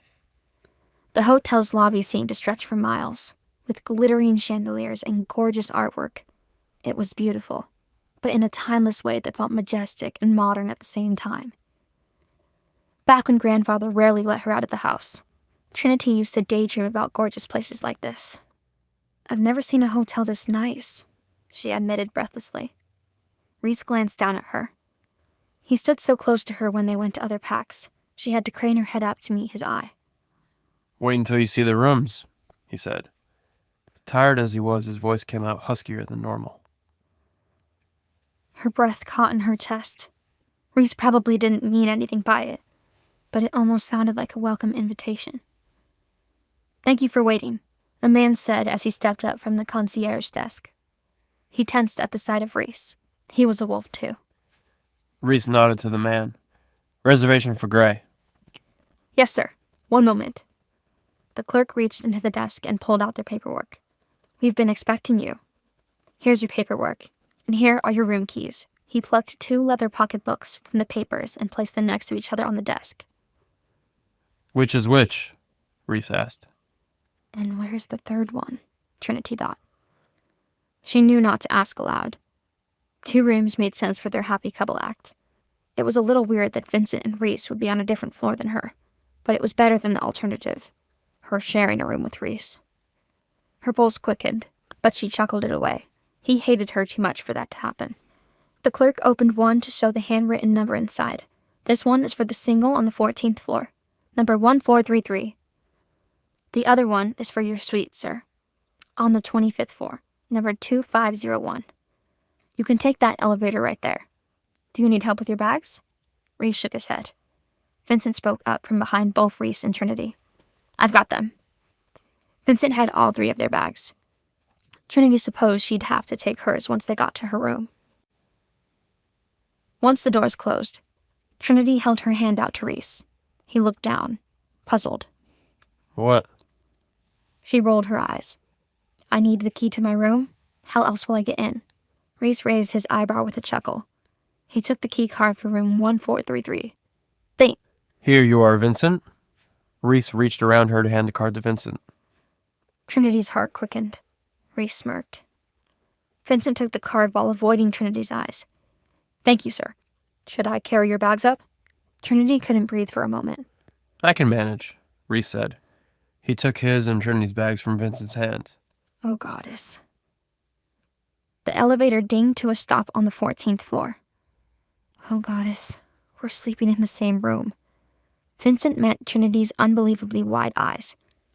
"Do you need anything, Luna?" he asked her. "Help." She needed a way out. She couldn't sleep in the same room as Reese. She'd never been with a man over a night before. What did Reese think was going to happen? Would he shove her away like normal? Or was tonight the night he tried to make a move on her? He wouldn't, would he? Reese nudged her with her bag. "Well, little bunny, do you need anything?" Trinity could hear the laugh in Reese's voice. She was nothing but a joke to him. A plaything that he hadn't taken out of the wrapper. Joke's on him, she thought. I'm staying in mint condition. Trinity narrowed her eyes at Reese. She wasn't backing down now. If he wanted to play chicken with their mate bond, then she would do it too. "Not at all," she said. "Good night, Vincent." Vincent looked worried as he stepped off the elevator. "Good night. Be careful." When Reese smirked, she could see his canines, waiting for something to bite. Trinity held the eye contact for the rest of the ride to the 25th floor. It was the top level, and there were only 2 suites on the entire floor. Reese finally broke their stare to lead the way to the room. She tried to comfort herself as she followed him. "It's a suite. Suite means multiple rooms. He can sleep on the couch like the dog he is." He stepped in front of their door and sought out her eyes again. Without blinking, he slowly pulled the key from his leather holder and pushed it gently into the lock. Trinity gulped. She couldn't help it. His eyes darkened, and she knew enough to know what that look meant. He wants me, she thought. He's going to try tonight. The thought should have repulsed her. She should have turned on her heels and rushed down to Vincent's room. Anything to get away from her big, bad alpha mate. So why did her whole body heat up? Her stomach flipped as his tongue wet his lips. She fought the urge to do it too. He gripped the door handle in his fist. Next thing she knew, Reese stepped forward and swept her into a bridal carry. She yelped. Her hands flew up to grab him on instinct. He laughed so freely that she bounced against his chest. "Welcome home," he taunted before crossing the threshold. He used one foot to push the door shut behind him. Trinity's eyes flew around their suite. Frantically, she took in a living room off of the entry hall. Another larger door led to the bedroom. She couldn't breathe. He carried her forward, and the door felt larger and larger with each step. Her heart pounded so loud that he must have been able to hear it. He walked past the edge of the couch and... He tossed her onto the couch. Trinity shrieked. "Reese!" He full belly laughed. Tears sprung into the corner of his eyes. "You should see your face." She huffed, embarrassed and aroused and angry all at the same time. But why? Ah! He laughed again before dropping onto the center of the couch beside her. His body was so big that he took up most of it. She could have scooted back to the armrest for more room, but she refused to give him the satisfaction. His eyes danced. "Use your words, little bunny." "You," she spat out. It was the rudest thing she said to him directly. He smirked, leaning forward just enough that he became the only thing she could see. With her head tilted up to glare at him, and his tilted down to mess with her, there wasn't much space between their faces, or between any part of their bodies. "On the couch? I took you for a more traditional girl," he mocked her. Her face burned at the insinuation. "I'd never." "You'd be missing out," he sang. He was having the time of his life teasing her. It was cruel and disgusting. So why am I so hot? She wondered. Why did she want to reach out and find another way to wipe that smirk off his face? "You're the one missing out, okay? I've seen the way you look at me. You're not a good actor, Reese." "I tricked you, didn't I?" He leaned back against the couch, and Trinity missed the closeness immediately. "Don't lie. I heard how scared you were." "Well, I don't have my knife," she hissed. He looked confused. "In case you tried anything. It needs to be mutual, or you lose something." Her eyes drifted down to his pants. He sat so casually with his legs spread wide. She fought a flush at staring so blatantly, but she needed to make sure he understood her point. It'd be a little hard to bite off. He pulled his legs together to protect himself. He looked flushed, too. I'm not a fan of biting, he told her, for future reference. And I'm not a fan of tricks, she told him. You could have told me about the rooms. He rolled his head back against his arm. He was practically draped along the couch at that point. It's a suite. Plenty of space for you to keep avoiding me. She lifted an eyebrow at him. Didn't think you cared. He lifted one back. I don't. Now get off the couch, unless you've changed your mind on sleeping with me. She cocked her head to the side and smirked. She reached out to put her hand on his knee. He tensed beneath her fingers. His eyes widened slightly. She leaned forward as she lifted from sitting to kneeling, and her face came close enough to kiss. She whispered, "Not a chance." Then she pushed up off the couch, using his knee for leverage. He needed a moment to recover. She got all the way to the bedroom before he called after her. You can't avoid me forever. I will have you one day, little bunny. Sure you will. And I'll have a wolf. He chuckled in shock, and she laughed too. About the time she learned to joke about it. Some things would never change. But maybe they would. One day. Trinity! Trinity! Luna! Wake up! Trinity jolted awake at the Vincent's hissing. She reached down to grab her book from the floor. She didn't normally fall asleep in classes, but Professor Thompson's voice soothed her like no one else's. Plus, Trinity was still recovering from that weekend's alpha visit. Trinity turned to whisper to Vincent, "How long was I out?" "Long enough," Professor Thompson answered in a sneer. Trinity turned toward with a start. How could she hear that? One sniff of the air answered that question. Trinity fought down a gasp. She'd known someone in her class was a wolf. There were too many scents to pick out who before. But this close, she knew without asking exactly who it was. The English composition professor herself. "I'm sorry, Professor," Trinity said automatically. "I haven't been sleeping well. The last few weeks have been so busy, it won't happen again." She wasn't even lying. The last month and a half had completely changed her life. Professor Thompson leaned down to her ear. "You dropped your guard, Luna. Your alpha mate can't protect you forever. Best pay attention to what's around you." Trinity stiffened. Professor Thompson walked back to the front as if nothing had happened. How do you say something so ominous and scary and then walk away? Trinity didn't know if Thompson was a part of their pack or from somewhere else. She opened her mouth to ask Vincent, but Professor Thompson cut her off. "That's it for today. Class dismissed." Vincent rose to his feet. Trinity didn't want to ask him questions that Thompson could hear. "Let's get out of here," she said. "We have time for lunch," Vincent said. Trinity smiled. "At Franny's, please." Juniper perked up from a few seats down. The boys had sat between them that day. "I'm in. They're out." She barely finished her sentence before Paul and Cedar took off in the opposite direction. "They're joining some martial arts tournament."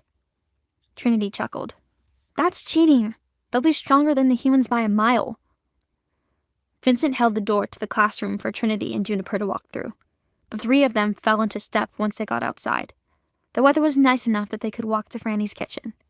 Juniper rolled her eyes. "Paul's practically made it to us both. Me in the romantic way, and Cedar in the platonic life-mate way. I thought I was getting away from my twin, but nope. He and my mate are practically running away together." "Did they tell you they're thinking of becoming pack warriors?" Trinity shook her head. "I'd put in a good word for them with Reese, but who knows whether he'll listen or not." Juniper sucked her teeth.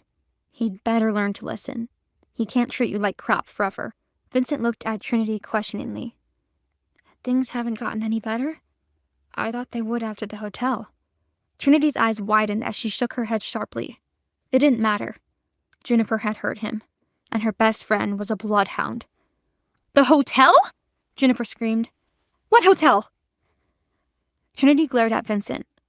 "You just had to say that, didn't you?" He tried to help.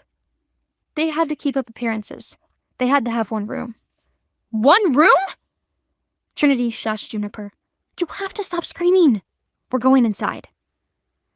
Juniper held her hand over her mouth until the three of them got seated in a booth.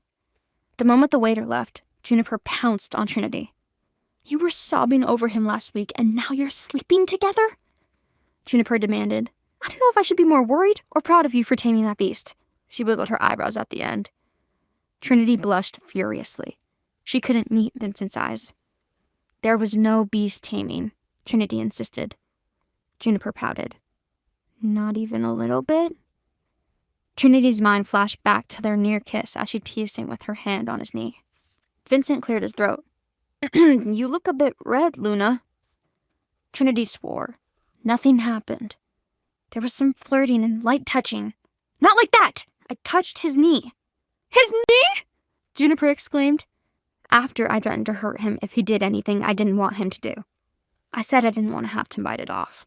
She mumbled her last words as if that would make them less mortifying to say in front of her guard. Juniper laughed. Trin, there are much better things to do than bite it. Vincent covered his ears. I'm not hearing this. Juniper pointed at Vincent. He knows all about it. That's how we got 3 kids. I'm just saying, if Reese is booking romantic suites, maybe he's over whatever his hang-up was. Trinity's heart sang. I don't want to get my hopes up. I told you what he said before. Actions speak louder than words. And he acts like he likes you. Juniper added. Trinity glanced at Vincent for support. Her guard looked hopeful, too. I can't believe we roped you into girl talk. I'm sorry, Vincent. He shook his head. No apology needed. A little girl talk is a worthy prize to be the personal guard of my Luna. Juniper smiled. Free college classes aren't a bad price either. He laughed. If only I could pick the courses. Trinity rolled her eyes playfully. Okay, that's enough out of you two. Let's eat. Trinity felt better than ever on the walk back to the car. She had Vincent and Juniper on her side. Her mate clearly didn't hate her as much as he used to. Things are finally looking up, she thought. Then she sensed it. Luna! Vincent shouted. He sensed them too. He spun her around by the waist to move her out of the way. That's when she spotted the wolf sprinting straight towards them. Shit! Vincent grabbed her by the waist and took off running. He and Trinity ran toward the building that they just passed. Most people commuted here, so the students didn't linger around. They went to class, and they went home, meaning there was no one to hide behind. Vincent growled. How many? It was a test for her. She started to look, but he added, without looking. She sensed 2 for sure. Both of them were werewolves, already shifted into their wolf forms. They had to be rogues, or from an enemy pack. Why are they chasing me? She and Vincent rounded a corner and Trinity sensed a 3rd person coming at them, from a different angle at that time. 3, she said confidently. He dropped her wrist with another growl. Good, now stay behind me. I'm going to have to shift. Trinity's eyes jumped from him to the direction of the newcomer. She expected to dodge the new attacker, but this 3rd wolf charged straight past them. Trinity got a whiff of them then. She had smelt the same scent that morning. It's Professor Thompson. Thompson's wolf rammed into the first of the attackers. That wolf flew back. Thompson took that brief pause to turn and look at Trinity, with the same bright green eyes that watched her during class. Trinity didn't know whether to be grateful or even more confused. Whose side was Thompson on? They didn't have time for questions. The 2nd wolf charged at Thompson. Professor! Watch out! Trinity cried. At the time, Vincent leaped into the fight. Thompson turned quickly to ram into a 2nd wolf, and with Vincent's added force, they crushed the wolf between them. The 1st wolf still hadn't given up. He slinked quietly in hopes of getting to Trinity without anyone noticing. But Trinity wasn't as oblivious as they all thought. She watched the wolf out of the corner of her eye.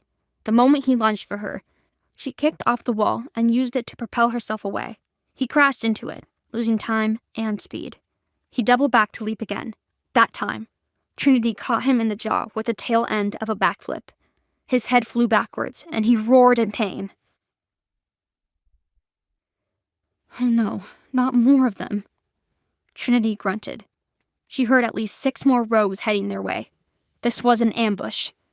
Luna, run! Trinity took off towards town.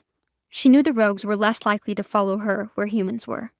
They'd timed the attack perfectly for a nearly empty campus, but if she could get back towards Franny's or anywhere else. Come on, Trinity. Move faster. Vincent caught up to her easily. She was faster than a human, but he was still faster than her, even out of his wolf form. Faster, he urged. I can't, she yelled. Her voice shook. I'm sorry, I can't. He reached for her arm, pulling and lifting her into his arms at the same time. She struggled in his grip. No, I'll slow you down. Only if you fight me. His speed didn't change at all. Trinity tried to think of where to go.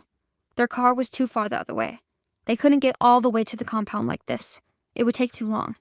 Their only choice was to go into town and stay there. Trinity gasped.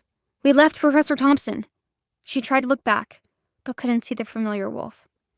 Focus, Luna. Where can we go in the city? Vincent asked, still running. Franny's won't work. The mall, Trinity said. It's crowded. All the humans will stop the wolves. The scents will help us hide. Vincent nodded. The mall it is. The streets were already getting busier. He slowed down and chanced a glance back. He couldn't see any of the rogues, so he set her down on her own feet. He kept one hand on her wrist to guide her and used his other hand to make a call. Rogue attack, he said the moment they answered. No time for games.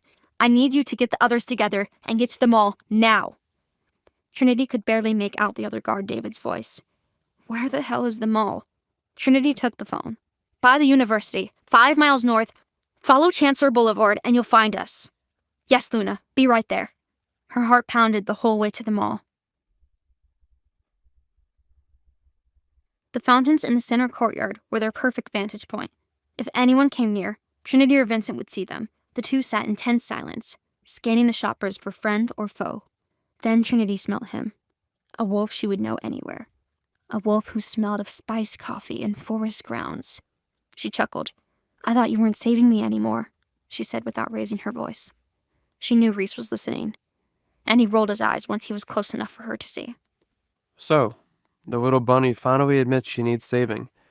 Never thought I'd see the day. How did you know where we were? Trinity struggled to hide her relief at seeing Reese. She knew he thought of her as a damsel in distress, and she didn't want to give him that satisfaction. Reese smirked. He leaned forward, putting a hand on either side of Trinity on the edge of the mall fountain where she was sitting. I could have traced your mark. Reese brought his face close to Trinity's before putting his nose into her hair. But I was able to track you by your scent as soon as I was in the mall. Didn't you notice my scent too? Would the other wolves be able to track me here? Trinity leapt up. No. All of the people here would hide you from them. Reese grinned. Your smell is stronger to me than anyone else's, just as I'm sure mine is stronger to you. Reese was enjoying this exchange too much. Trinity suspected he was up to something. She looked around at everyone who arrived with Reese. Behind him were guards from the pack, David, Shane, and Sean. Noah and Carter stood to his left and right. There was no one else in the world who could make Trinity feel safer, Reese included. As much as he pushed her away, Trinity knew that their mate bond was too strong for him to allow anything to happen to her. Noah and Carter were family, and they would always protect her, and the guards had sworn an oath to protect her at all costs. Vincent, take the guards, search the area, and capture at least one of those rogues. Reese barked out orders. I want to know why they were on my land and hunting my Luna. Yes, sir. The men dispersed.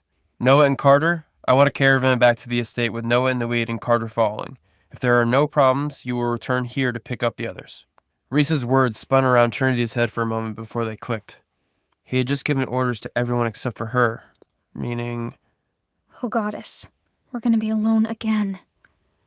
Trinity didn't know how much more alone time with Reese she could stomach. She watched helplessly as all of their companions dispersed before arriving at a Shelby Mustang with Reese. Isn't it a little gratuitous to have so many cars? Trinity waited for Reese to open the door for her. Being the alpha isn't easy. Reese hopped into the driver's seat and revved the engine. Don't I deserve a perk or two? They drove back to the estate in silence. Trinity could sense that something was about to change. They didn't say a word to each other as they climbed the stairs to the 4th floor. Trinity turned to walk towards her room when Reese stopped her with his voice. Not so fast, little bunny. Reese, I don't have time for this. I have an essay to write. With all of their weekend traveling, Trinity was too exhausted for homework. If she wasn't careful, she was going to fall behind. Come to my office. Reese walked away without waiting for a response. Normally, Trinity would have protested, but sensing the tension in the air, she agreed and followed him down the hall. She looked out the window and saw Noah and Carter driving back down the driveway, and she wished they were here to act as a buffer between her and Reese. Reese opened the door and waved Trinity in ahead of him, pulling the door shut with a snap behind him. She was about to take her usual seat when he guided her towards the sofa. So he wants this to be a casual conversation? Trinity wondered if that meant he wanted to comfort her because she had a tough day, or calm her because he was going to tell her something she wouldn't like. What exactly happened today, little bunny? Reese asked as Trinity took her seat. He sat in the far corner of the sofa, lounging leisurely. But Trinity could sense that he was anything but relaxed. I thought you were already informed. Trinity shifted uncomfortably. Didn't Vincent tell you everything? I want to hear it from you, Reese growled. I went to class with Vincent as usual. After class... Anything happened during class? Reese cut her off. Trinity glared at him. Why do you ask? I need to know everything, little bunny. Little details that seem insignificant now may mean something to us later. It's important that you're thorough for your own protection. Was she in danger? Trinity knew the risk that came with leaving their pack's territory. But was she really vulnerable to more attacks right under Reese's nose? My first class went fine, but I fell asleep in my second. I was so exhausted from all of our traveling, and Professor Thompson's voice is so soothing. What happened then? He inquired.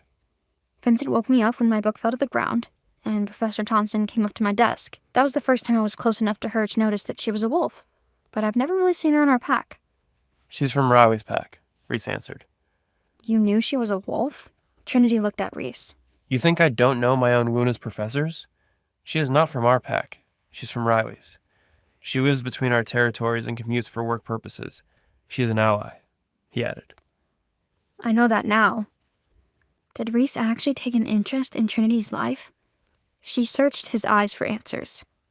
How did he seem to know everything about her while constantly pushing her away? Please, continue, little bunny. After class, Vincent, Juniper, and I went to lunch at Franny's kitchen. After we ate, Juniper went back to meet with Paul and Cedar while Vincent and I went back to the car. I thought Paul and Cedar joined you everywhere. Why didn't they go to lunch? He questioned. They went to some martial arts thing. They're thinking about becoming pack warriors. Trinity sensed Reese's ears perk up at this, but he didn't respond. What happened then? That's when I sensed a man in his wolf form. Vincent tried to get us out of there, but then another wolf showed up to attack us as well. Then Professor Thompson joined us. She helped protect us. I'll have to thank her in the next class, Trinity added. I heard you had to defend yourself personally. Reese held his body in a relaxed position, but his knuckles were turning white as he gripped the sofa. Yes, one of the wolves circled around. I jumped out of the way, then kicked him in the jaw. Trinity was proud of herself for that maneuver. And how did you come to be at the mall when there were only 2 attackers? You had 2 people defending you, yes? Well, yes, Trinity fumbled. But at least half a dozen more wolves were howling in the distance. They were coming to back up the others. So you would have been outnumbered 8-2. It was not a question, but a statement. 3, Trinity corrected him. 2, Reese snapped. You're not supposed to be fighting. Haven't I proven that I know how to protect myself? Trinity frowned. No, Trinity. You know how to buy time, not protect yourself. There's a difference. Reese finally gave up on attempting to appear relaxed. He launched himself off of the sofa and began pacing. You don't have a wolf. You don't stand a chance against one. That's not true, Trinity snapped. I've been training to fight for almost 15 years. No amount of training will make you as strong as a wolf, Trinity. Reese laughed. You know it. Can we stop pretending? Do you hear yourself, Reese? Trinity stood. She didn't care that Reese was a full foot taller than her. She would not back down. All you've done since day one is pretend. I can't keep track of it anymore. We're pretending to be mates, fine. We're pretending I have what it takes to be a Luna, great. But I will not pretend to be some weak child desperate for your protection. Trinity marched toward the door and swung it open. I can take care of myself. Thank you. You're done with school, Reese called after her, and she froze in her tracks. Temporarily. What? Trinity turned around. My number one priority is to keep my pack safe. The pack needs you alive, Reese added. I'm almost done with the semester. Trinity had never begged Reese for anything, but he couldn't be serious about asking her to drop out of school. She had studied so hard for her entire life. Without a wolf, her education was what she relied on to make something of herself, and to be a valuable member of the pack. Let me finish the semester, at least. I can't risk you being attacked again. Reese couldn't even look at her. So I'm just gonna lose all the work I put in this semester? All the work I put in for over a decade to get to where I am today. As much as she hated letting Reese see her upset, she felt the tears begin to sting at the back of her eyes. I'll work something out so you can still take your exams, but you cannot go to class until we get this rogue situation under control. How long will that be? Trinity demanded. I don't know. The apathy in Reese's voice stung more than anything. Trinity couldn't control herself. The tears she was holding back started to fall. Congratulations, Reese. Trinity directed every ounce of rage she'd been holding into her words. I didn't know I could hate you anymore. But look at that. You succeeded. I didn't know I could hate you anymore. Reese saw the tears streaming down Trinity's face and looked away. But look at that. You succeeded. It's just temporary, Trinity. Reese shook his head. No need to get so upset. We'll catch those rogues and get you back to school soon enough. And after that? Trinity didn't even bother to wipe away her tears. Will we just go back to ignoring each other? Hiding in separate wings until we're forced to reproduce? And then we die? This isn't a life, Reese. Reese hated seeing her heartbroken, and he hated that she blamed him, but he could not risk another attack. My decision is final, Reese declared. Don't you have anything else to say? Trinity looked at him expectantly, shaking with frustration and rage. No. What could he say to make her feel better? If he could round up the rogues and walk them away now, he would. But it wasn't that simple. Why couldn't she see that she was vulnerable? It was a danger to the entire pack. I'll be in my room. Trinity slammed the door and Reese sat alone for a moment. She did not yell at him. She did not beg him for anything or blame him for anything. She did not call him Fido or any of her other insufferable dog names. He never expected to miss that. I'm sorry, little bunny. Finally, alone with his thoughts, a suspicion in the back of his mind was starting to take form. All of the recent attacks involved one person, and all of them required information that only those closest to him would know. Reese was interrupted by a knock. He was surprised to find that he hoped Trinity would come back, but he knew it wasn't her. Her scent was too distant. Come in. The work of an alpha was never over. The door flung open and Noah strode in with a cloud of fury surrounding him. Looks like things didn't go very well, Reese growled. I could say the same to you, Noah barked. What does that mean? I just ran into Trinity's hallway and she was crying. She's disappointed. Reese looked down at his desk. She'll get over it. I told her she's prohibited from going to class. Why? Noah questioned. Did I miss something? Reese stood up. He towered over Noah. Or have our roles been reversed? Since when do you make demands of the alpha? Reese and Noah locked eyes for a moment before Noah looked away. Reese hoped he wouldn't have to address the issue again. Noah rarely questioned his decisions. Where are the rogues? Reese inquired. They were gone by the time Vincent and the others went back to investigate. Their scent still lingered, but there was no sign of them anywhere. None of them? Reese growled. No. Vincent will have a full report for you later.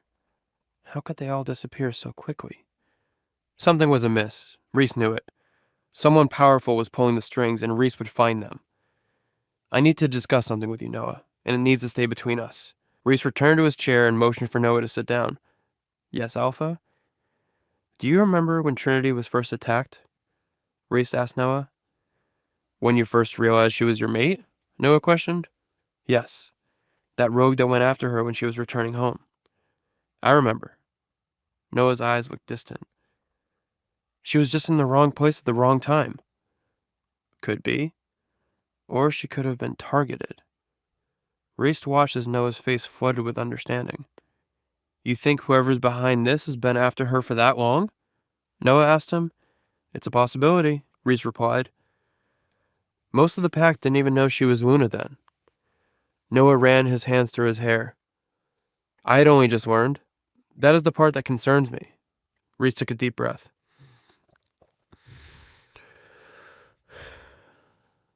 Then there was an attack by the Warlocks. There is only one way they would know when I was visiting Riley and that Trinity would be with me. Someone had to help them. It would have been someone in your inner circle. Noah was putting the pieces together. And now a whole pack of rogues is attacking her at school. Reese concluded. She is the target. Or someone is trying to use her to get to you, Noah observed. That's why I'm distancing myself from her as much as possible. I need to protect her. I need her alive to protect my pack. I don't intend to let her get close to me. Reese sensed Noah's tensing. I've been keeping her at bay for a while now. What? Noah's rage returned. Why in Goddess's name would you do that? He questioned. First and foremost, to protect her. Look at the facts, Noah. Reese turned on him. She's been attacked 3 times since finding out we were mates. Do you really think that's a coincidence? How many times was she attacked before now? Noah shook his head. Second, I never wanted a mate in the first place, especially one without a wolf. She would never be a true leader of this pack. She would never match me at anything. So I've rejected her. You've what? Noah's eyes darkened. Noah had always chosen his duty to the pack, to his alpha, over everything else, but Reese was testing him. I told her she was my mate in name only, that we will never be more than 2 people forced together. I said we will eventually share a bed to have a child and carry on the family line, but until then, she is nothing to me. Reese couldn't look at Noah. He didn't want to see the disgust on his face. Without a word, Noah got to his feet and approached Reese. As soon as he looked up, Noah's fist smashed into the left side of his face. The force of the blow would have knocked a weaker man off his feet. Reese remained where he was, but he did feel the bones in his cheek crack. What the hell is the matter with you? Noah snarled. What kind of man says that to his mate? Noah was like a brother to Trinity. Of course he would stand up for her. She's been attacked 3 times because of me, Noah. Being my mate is dangerous for her. I did it to protect her. You're confusing being cruel to her with protecting her. They're not the same. Reese had never seen Noah so angry. And now you're taking her away from classes? Can't you see how hard she's worked? Maybe she doesn't have a wolf, but she spent a lifetime trying to make up for that. She's days away from ending the semester. Are you really going to ruin all of that hard work out of spite? Noah sneered. You're just as delusional as her. When she's not here, she's vulnerable. Half a dozen rogues were ready to attack her. Am I supposed to send an entire army every time she needs to attend a lecture? The pack can't afford it, and we can't afford to lose her either. She stays here, Reese declared. I saw her in the hallway, Reese. She was inconsolable. You could have at least tried to comfort her. Trinity doesn't want to be comforted by me, Reese snapped. She says I'm nothing to her, too. She can't stand to be near me. How would you respond, Reese, if your mate rejected you? Noah knew him too well. You'd do the exact same thing. You'd fight back before showing any weakness. She's much stronger than you think if you'd give her any credit. I bet you didn't even try to make her feel better. Imagine if it were Nikki, Noah. Reese urged Noah to see his side of things. He knew Noah would do anything to protect his mate. Do not bring Nikki into this, Noah roared. I would never let anyone harm her, and I would never use her as an excuse for my own poor behavior. Nikki is everything to me. The mate bond is a greater gift than any other. You aren't just punishing yourself when you push Trinity away. It's not one of Reese's greatest acts of martyrdom. You're causing irreparable damage to her, too. I can't imagine anything more crushing than being told you are nothing to a mate. I can't believe Trinity has been forced to tolerate all of this pain alone, he added. Trinity has been attacked so many times. Think of how much worse it would be if I openly showed affection for her, or if people thought we were closer than we are. Someone is after me, after my position, and they think they can use her to get to me? So I'm pushing her away to save her. Reese tried to reason. You're not fooling anyone, Reese, Noah spat. All you're doing is pushing her away. Your enemies know how strong the bond is. This isn't about protecting her. It's about protecting your pride. Noah stomped to the door. And acting like you're doing this for the good of the pack? War is coming. Our pack needs an Alpha and Luna that are united. If you can't give us that, we will fall apart. How can you not see that? Noah didn't wait for an answer. He slammed the door behind him, leaving without another word. That's a first. Reese stared at the closed door. In the past, he would have ripped someone's arm off for slamming his door. Now, he'd let two people have the last word and slam the door behind them in one afternoon. Having a Luna really was making him soft. I really just want to protect everyone. My pack, my Luna, even myself. Why was it so hard to make sure no one got hurt? He's going to kill me. She wasn't foolish enough to sneak out, but she did have a new idea. I only have 2 jobs, law student and Luna. And if I can't be a student, then I need to be the best Luna I can be. The only problem was that Trinity had no one to talk to about it. It was too embarrassing to call Katie, the Luna of the Azure River Pack. Katie probably learned everything from her mate Riley's mom. Just my luck that I don't have a mom, and neither does Reese. Well, not technically. Reese's mom was still catatonic in her room on the 4th floor. How did Reese's mom get everyone in the pack to trust her? Did she throw events, or did they love her automatically? Was Reese different before the incident? Trinity couldn't just sit on her hands. Not when the last Luna was only 2 floors and 1 cranky alpha away. With Reese gone for the day to visit another pack, Trinity decided that one secret visit couldn't hurt until he smells my scent and finds out anyway. She mumbled to herself. Trinity expected the room to be dark and dreary, but sunlight flooded the room from the open curtains.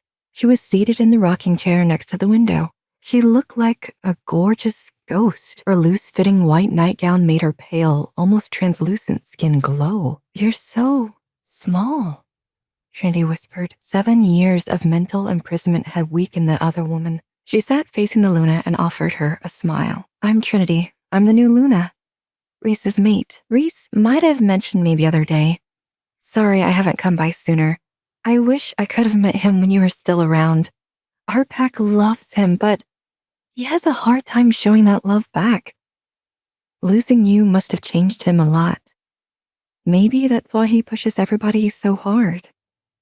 And pushes me away." Trini reached for the Luna's hand. "I wish you could be there for him." Trinity stayed there a while longer, holding onto the woman's hand until she smelled it. His scent grew stronger by the second, so he was moving fast. I guess his alpha visit ended early. Do you want to say hi? "Don't you dare poison." "Poison?" Trinity repeated, but Reese froze when he saw them. "You really think I'd poison her?" "No, not with actual poison, just poison her against me." "I wouldn't be saying anything that wasn't true. But no, I didn't say anything bad about you. I thought she might be lonely." His eyes got even wider at that. "So you just came to visit her? You know she can't respond." "That's okay. If I was like this, I'd want someone to visit me. She might not hear us, but she's in there somewhere. I can feel it." "You do?" He sounded hopeful and afraid, like a little boy. "I don't remember much about her." "Barely alive," Reese said, "but still alive. If it bothers you, I don't have to do it often." "I didn't say it bothered me. I never thought I'd see this. My mother and my mate holding hands." "I didn't think you thought about it at all," Trinity said. "I didn't. Not until now." How can he do that? How can he look at me so softly when he swears he doesn't care? I didn't think I would have something like this, not until you. And with how things have been, Reese nodded. "Right. Well, it's good that you're finding things to do with your time. I know how much you liked your classes, but it's too dangerous to go out." She finished for him. Maybe she could bring others in. Like Halloween, but smaller, she thought. Her face lit up with the idea. "Don't sound so excited. What if I did more of this? Not just with your mother, but with the other women and children who don't have anyone. Do arts and crafts maybe, or a book club? The arts and crafts could be the beginning, but once the attacks calm down, they could do supervised hikes in the woods. The Cubs would love that." Reese hesitated. Trinity added, "You already know all the families in the pack. Please, Reese, I need something. No one should be alone." "Fine, but it should be small until Vincent gets back." "Back? Did Heather go into labor?" The smallest smile grew on Reese's face. "She did. I came to tell you." "Can we go? I want to see the baby." "Easy, little bunny. The baby's not here yet." "Oh, that makes sense." "They'll come after Thanksgiving." "That's 5 days away." "You can keep busy for 5 days, can't you?" Trinity made her most doubtful face, so Reese sighed. "Fine. You can have a small group over on Tuesday. Small." "Yes, so small. You won't even notice they're here. I've gotta start planning." She turned to Reese's mom. "Bye, Luna." "Lila." "Lila? How did he get from Little Bunny to Lila?" "That's my mother's name. You said you forgot it. Her name is Lila." "Oh, it was a beautiful name." Trini set her hand on Lila's shoulder. "I'm so glad I came to see you today. Nice to meet you, Lila." "Careful," Trini called out to the running cubs. Their mothers chuckled as Trinity and Juniper tried to keep the kids from bouncing off the walls. "Please tell me you have an idea to slow them down. I need to talk to the moms at least once before this is over. Who's ready to make their claws?" "The claws!" "Okay, you've got to sit very still to get your handprint to come out right in the clay. So sit and press down as hard as you can. Don't move. And once it sets, we can put the fur on." The kids ran to sit at the craft table. "Great, now that it's finally quiet." The kids freaked out. Half of them ducked while the others rushed to their moms on the other side of the room. "What was that?" "Great, now that it's finally quiet." "Come on!" The kids freaked out. Half of them ducked while the others rushed to their moms on the other side of the room.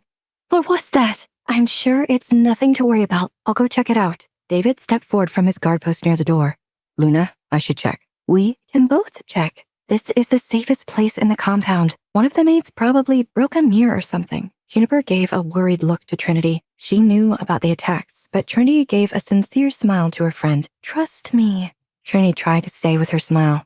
"Come on, let's make these so we can show the Luna when she gets back. She's gonna be so excited." Trinity and David left everyone in Juniper's capable hands. David stepped in front of Trinity protectively at the sound of running feet. But it wasn't an attacker. It was just Julie, one of the housekeepers, running in terror down the hall. Julie, what happened?"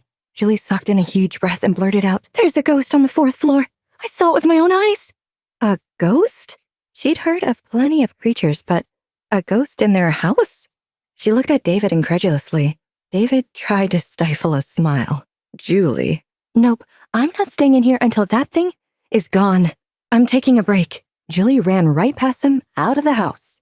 Never thought I'd find a superstitious werewolf. She could be right. But it was the 4th floor, where a certain someone sits in a rocking chair in a white nightgown. David's jaw dropped. "You saw her?" "I shouldn't be surprised. You're his mate. Of course he introduced you to." "I may have done the introducing myself.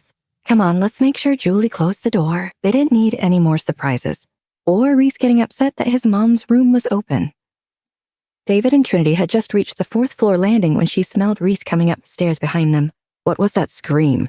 Reese asked. "Is everyone all right?" David nodded nervously. "Yes, Alpha, sir. Julie said she saw someone. The Luna and I were investigating."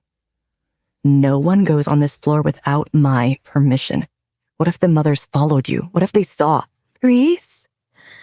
Trinity gasped at the weak voice from down the hall. All 3 of them turned in unison, and there she was, the ghost of the 4th floor, Luna Lila Gray, leaning weakly against the wall by her door. She could barely stand. Each step she took shook her whole body, making her ghostly nightgown sway.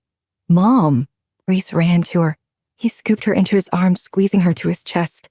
He glanced back at Trinity and David. She's real. She's awake." Then, turning his head slowly to stare down at her, he whispered, "Mom, you're awake." Lila's jaw trembled. "You've grown so much." Reese laughed. He swayed with his mom in his arms.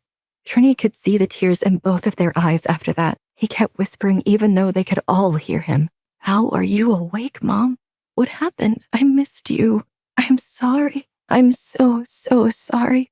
I should have been here for you. Don't hate me. Please don't. As his tears flowed down his cheeks, Trinity heard David turn around. This is their moment. A family moment. She turned too. She only took 2 steps before she heard Reese. Where are you going? He asked her. I left the families downstairs. We should let them know we were right. Nothing's wrong. Wait, Lila said. I know you. I've heard your voice. She must be confused. Oh, no, ma'am. We've never met before. Lila looked back at Reese. I thought I must be confused. I probably sound like someone else. Common girl, common voice. I'll leave you to it. Come on, David. Wow, 7 years. And now she wakes up. What changed? It couldn't have been me. One visitor wasn't enough to help a woman find her way back to this realm. But if it was, how would Reese handle that? After hiding her away for so long, if it only took one visitor who wanted to say hi, she shook the thought away. I guess we'll never know. The rest of the night flew by. Before she knew it, the families were gone and it was time for dinner. Trini felt too exhausted to do anything else. Something about Lila awakening drained her. Reese probably won't notice I skipped dinner. He'll be so happy that his mom's back. She should have known Reese's happiness would be short-lived. He stomped down to her room just after dinner started. She smelled him coming down the hallway before she heard him. Trinity rolled her eyes. What now? Open the door. He barked from the other side. Open it yourself, she snapped back. How could you possibly be angry with me right now? You're avoiding me again. He slammed the door shut. She sighed. You're going to break something, and I'm not avoiding you. I just wasn't hungry. He stalked closer to her. For once, she backed away instead of rising to the challenge. What did you do? He asked her. What? My mom spent 7 years without so much as a word, but you visit her, and now she's walking around. Do you have to blame everything on me? You heard me talk to her, Reese. That's all I did. That's it. That can't be it. What did you say to her? Tell me. She shuddered at the force of his voice. I told her to come back. I said I wished she would come back because you needed her, and I needed someone too. I can't ask anyone else how to care for this pack or for you. She's the only one you love. I wanted her to come back for you.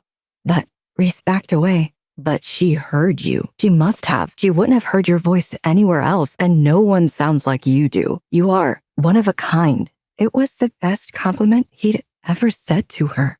I couldn't have done this, Reese. I don't have that power. I don't even have you. It doesn't make sense. His pain looked like hers when she thought of her own mother. If they were a normal mate couple, Trinity and Reese could have bonded over losing their mothers. They could have laid in bed, tending to each other's heartache. Instead, Reese stormed into her room to accuse her of what? Finding some secret way to bring his mother back? As if Trinity had committed a crime by simply existing. Even if I did help your mother, shouldn't you be saying thank you? Not screaming at me? Why can't you treat me like a normal person? Reese didn't answer her. Reese, answer me. He stopped with his hand on the doorknob. I'm sorry. Sorry? For which part? He would never tell her. The real ghost in the house was the emptiness between them. I'm sorry, Reese repeated as he closed Trinity's door behind him, unable to answer when she asked, For what? He heard her sobbing. It broke his heart to be responsible for her tears once again. Reese didn't know why he had confronted Trinity with anger. In the short months since he had met Trinity, he had felt a whole range of emotions that he had never experienced before. All of that, on top of the responsibility he felt to be a strong alpha and protect his pack from impending danger. He thought of Trinity's face when he said, You're one of a kind. All it took was one small compliment from him, and she looked ready to forgive everything. After he had been so cruel, he couldn't stomach it. Besides, it didn't feel like a compliment to him. It was a fact. Reese's hand lingered on the doorknob. He longed to throw the door open and take Trinity in his arms for everything. He wanted to say, I'm sorry for everything. Instead, it was almost like an invisible force pushed his hand away, and Reese walked down the hall toward his room. The only way I can protect her is by pushing her away. We know one thing for sure about alphas. Trini poured a cup of tea for Lila. They do not like being told what to do. May I give you some advice about my son? Please. Although Lila had been in a catatonic state for 7 years, her observations held true. Reese feels obligated to be in love with you, but he doesn't want that. He wants to make the decision for himself. Make yourself his safe place. How do I do that? Reese did not seem terrified to her. He was the terrifying one. Trini stirred her tea. She found herself drinking slowly to buy more time with Lila. Their visits always ended too soon. While Lila regained her strength, she could only entertain visitors for a short period of time. Don't bother with Reese's feelings, Lila said. Trinity laughed. I'm serious. Lila knowingly sipped her tea. Focus on yourself. Reese will see what a strong, intelligent woman you are. You said that you want to build relationships with the women and children of the pack. Do it. He just needs to think he made the decision and no one else. You make it sound so simple. Trinity blushed. You haven't seen the way he talks to me. I know my son. Lila reached out and held Trinity's hand. He will see what's good for him. Plus, he's all bark and no bite. The two women laughed. Thank you. Trinity grew serious. Not everyone has been so kind to me. I don't know why the goddess chose me for Reese. Trinity shook her head. Why would she mate an alpha with a girl without a wolf? Trinity, do you know more than the goddess? No, the goddess herself made this match. Who are we to question her? No, she has her reasons. All we need to do is listen to her.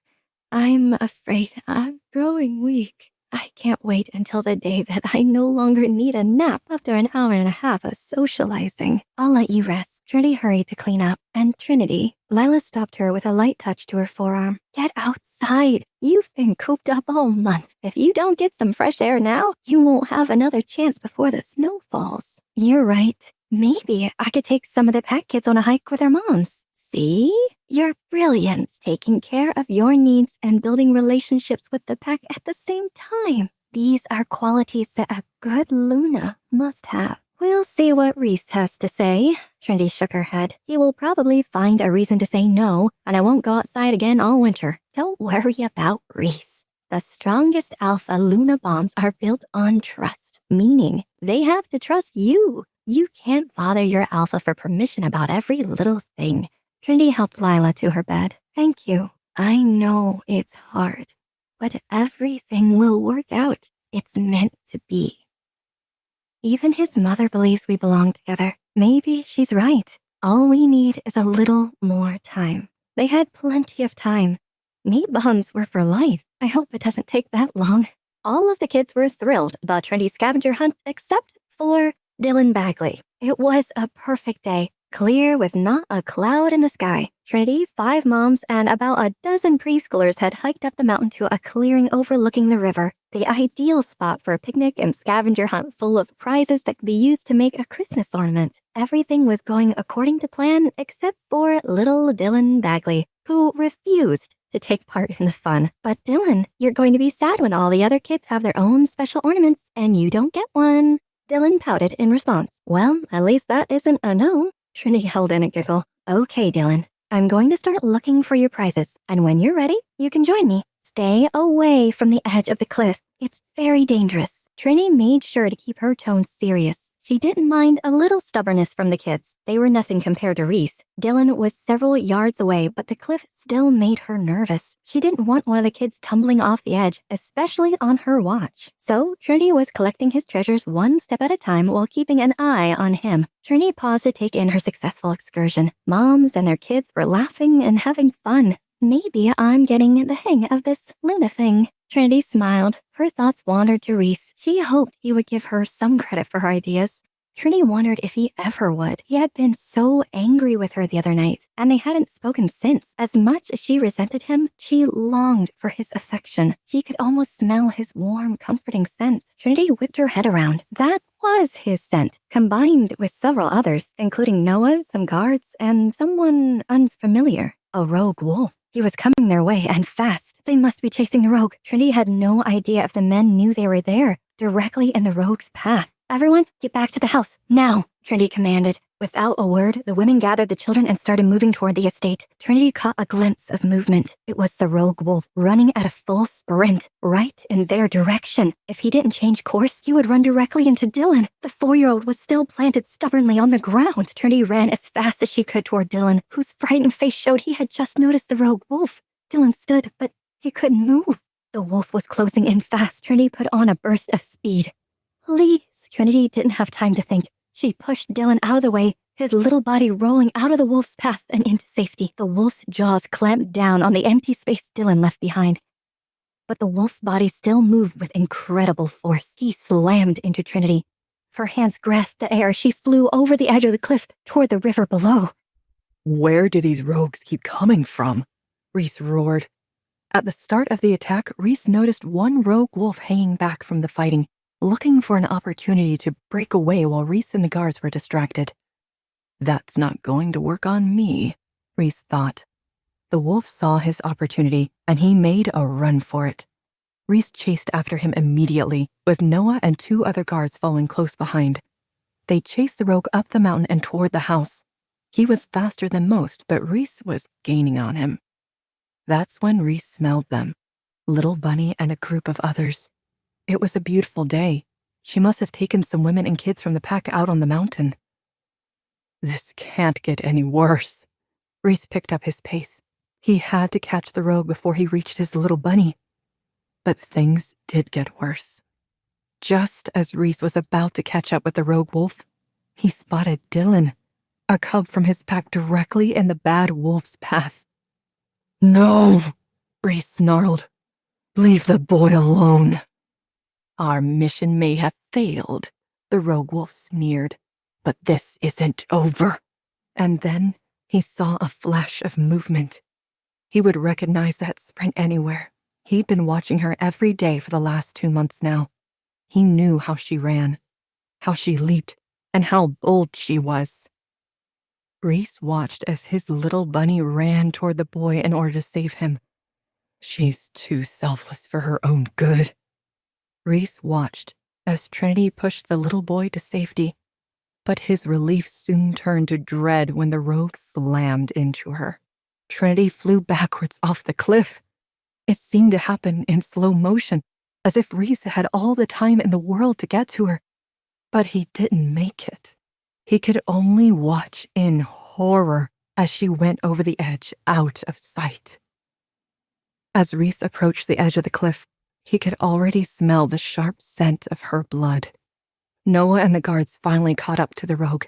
They captured him and began dragging him back to the house while Reese began his steep descent. His wolf paws much more adept at navigating the sheer slope than human feet would have been. When he reached the base of the slope, he didn't see her anywhere. His heart sank as he approached the river. She must have fallen in. If I don't get to her in time, if she's unconscious, Reese couldn't bring himself to finish his thought. He dove into the water. Even with his wolf metabolism, the water was frigid cold. Despite the freezing pain, their bond was more powerful than the running water, and he could smell her slightly downstream. Trinity had been caught on a large rock, but Reese's relief was short-lived when he found her. Her face was underwater.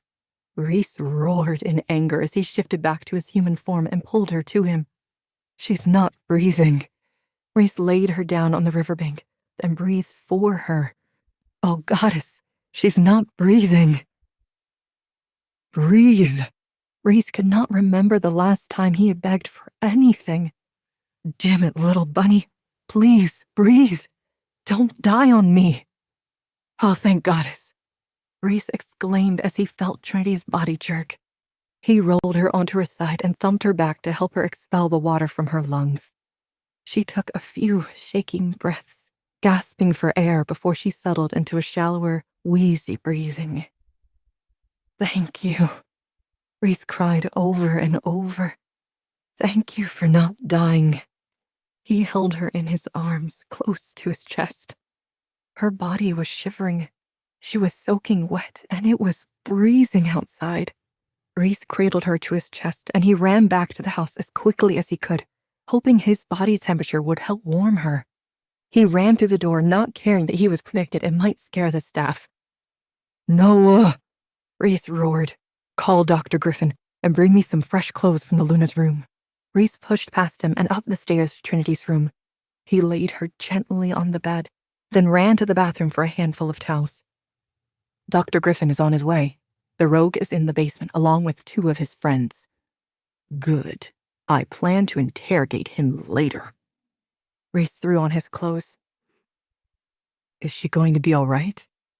Noah put a hand to Trinity's forehead. She was ghostly pale. "She better be." "What happened?" Dr. Griffin stormed into the room. Anyone else would need to ask permission, but Reese was glad that the doctor didn't waste any time with formalities. Taking care of the Luna was everyone's priority, as it should be.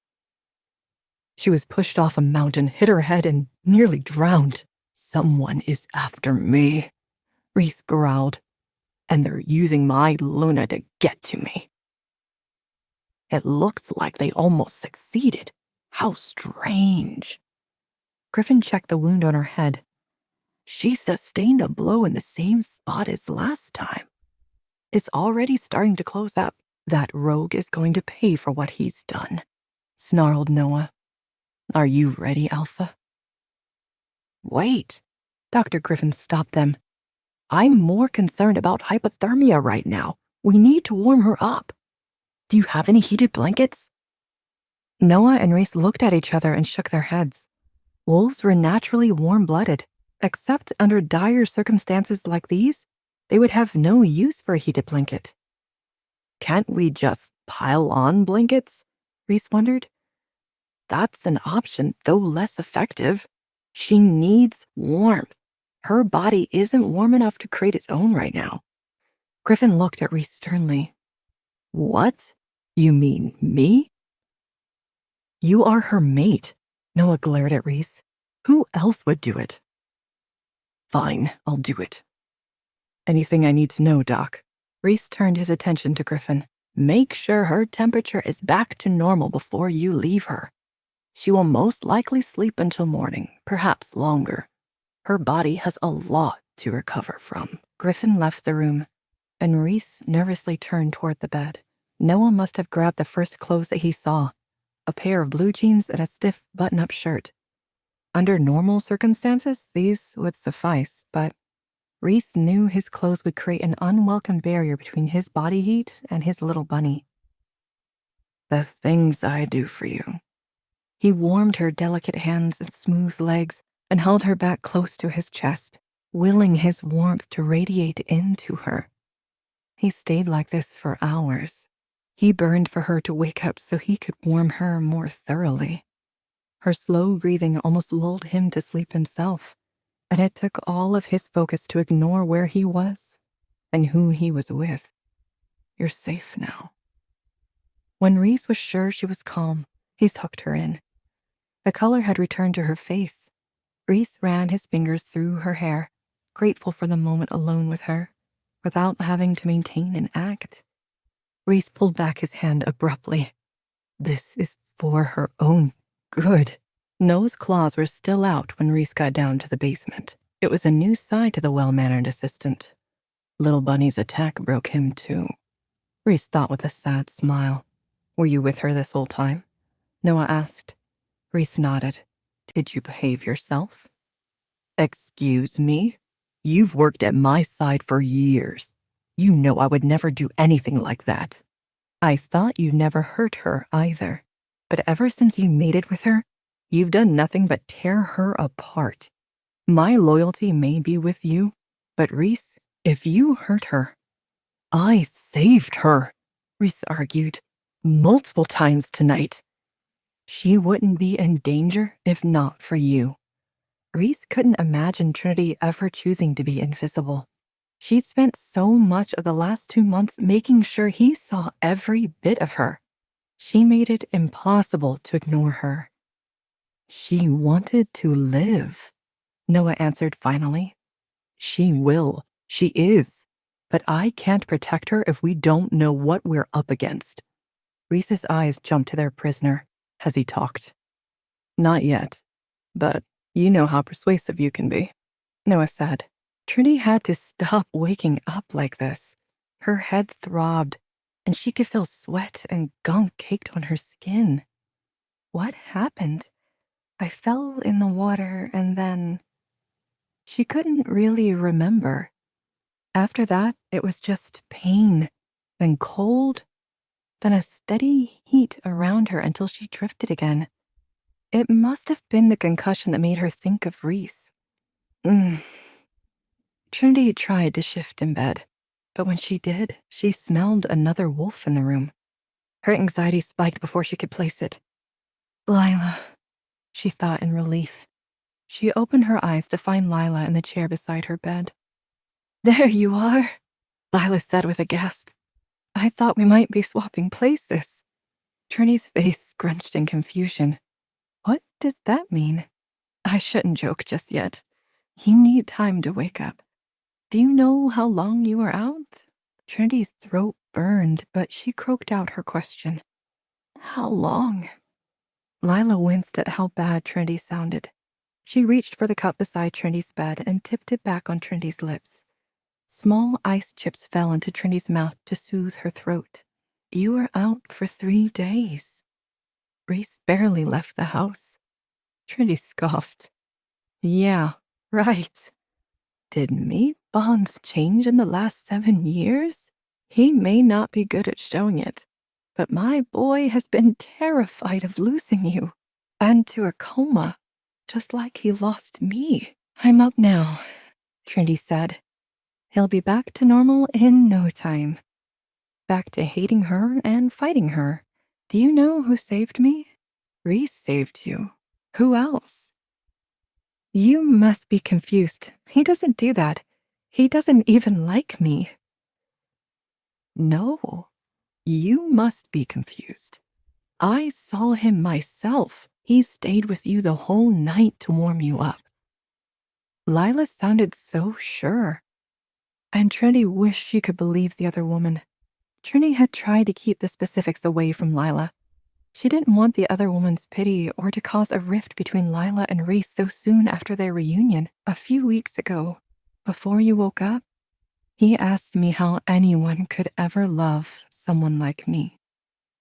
Lila's eyes widened in shock. Someone like what?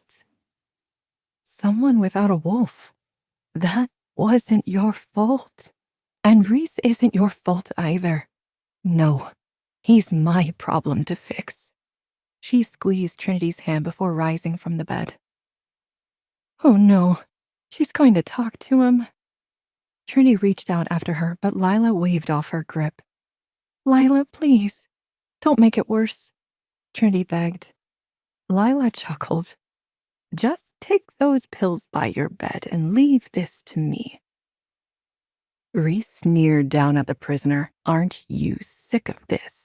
3 days of breaking and healing, just to tell me why you're all working together. And we can stop. Save your strength for what comes next. Reese stomped down on the bone so it broke even further. Reese stormed out of the interrogation room. He would break this rogue eventually. Alpha! Alpha! Noah called, running down the stairs to the basement. Reese's heart leapt in his chest. Noah, what's wrong? Is she awake? Noah said. Reese felt like he could breathe again. Oh, thank goddess. He staggered forward, falling slightly into the table that held the ice water. You scared me. I thought something was wrong. Not with her, Noah said.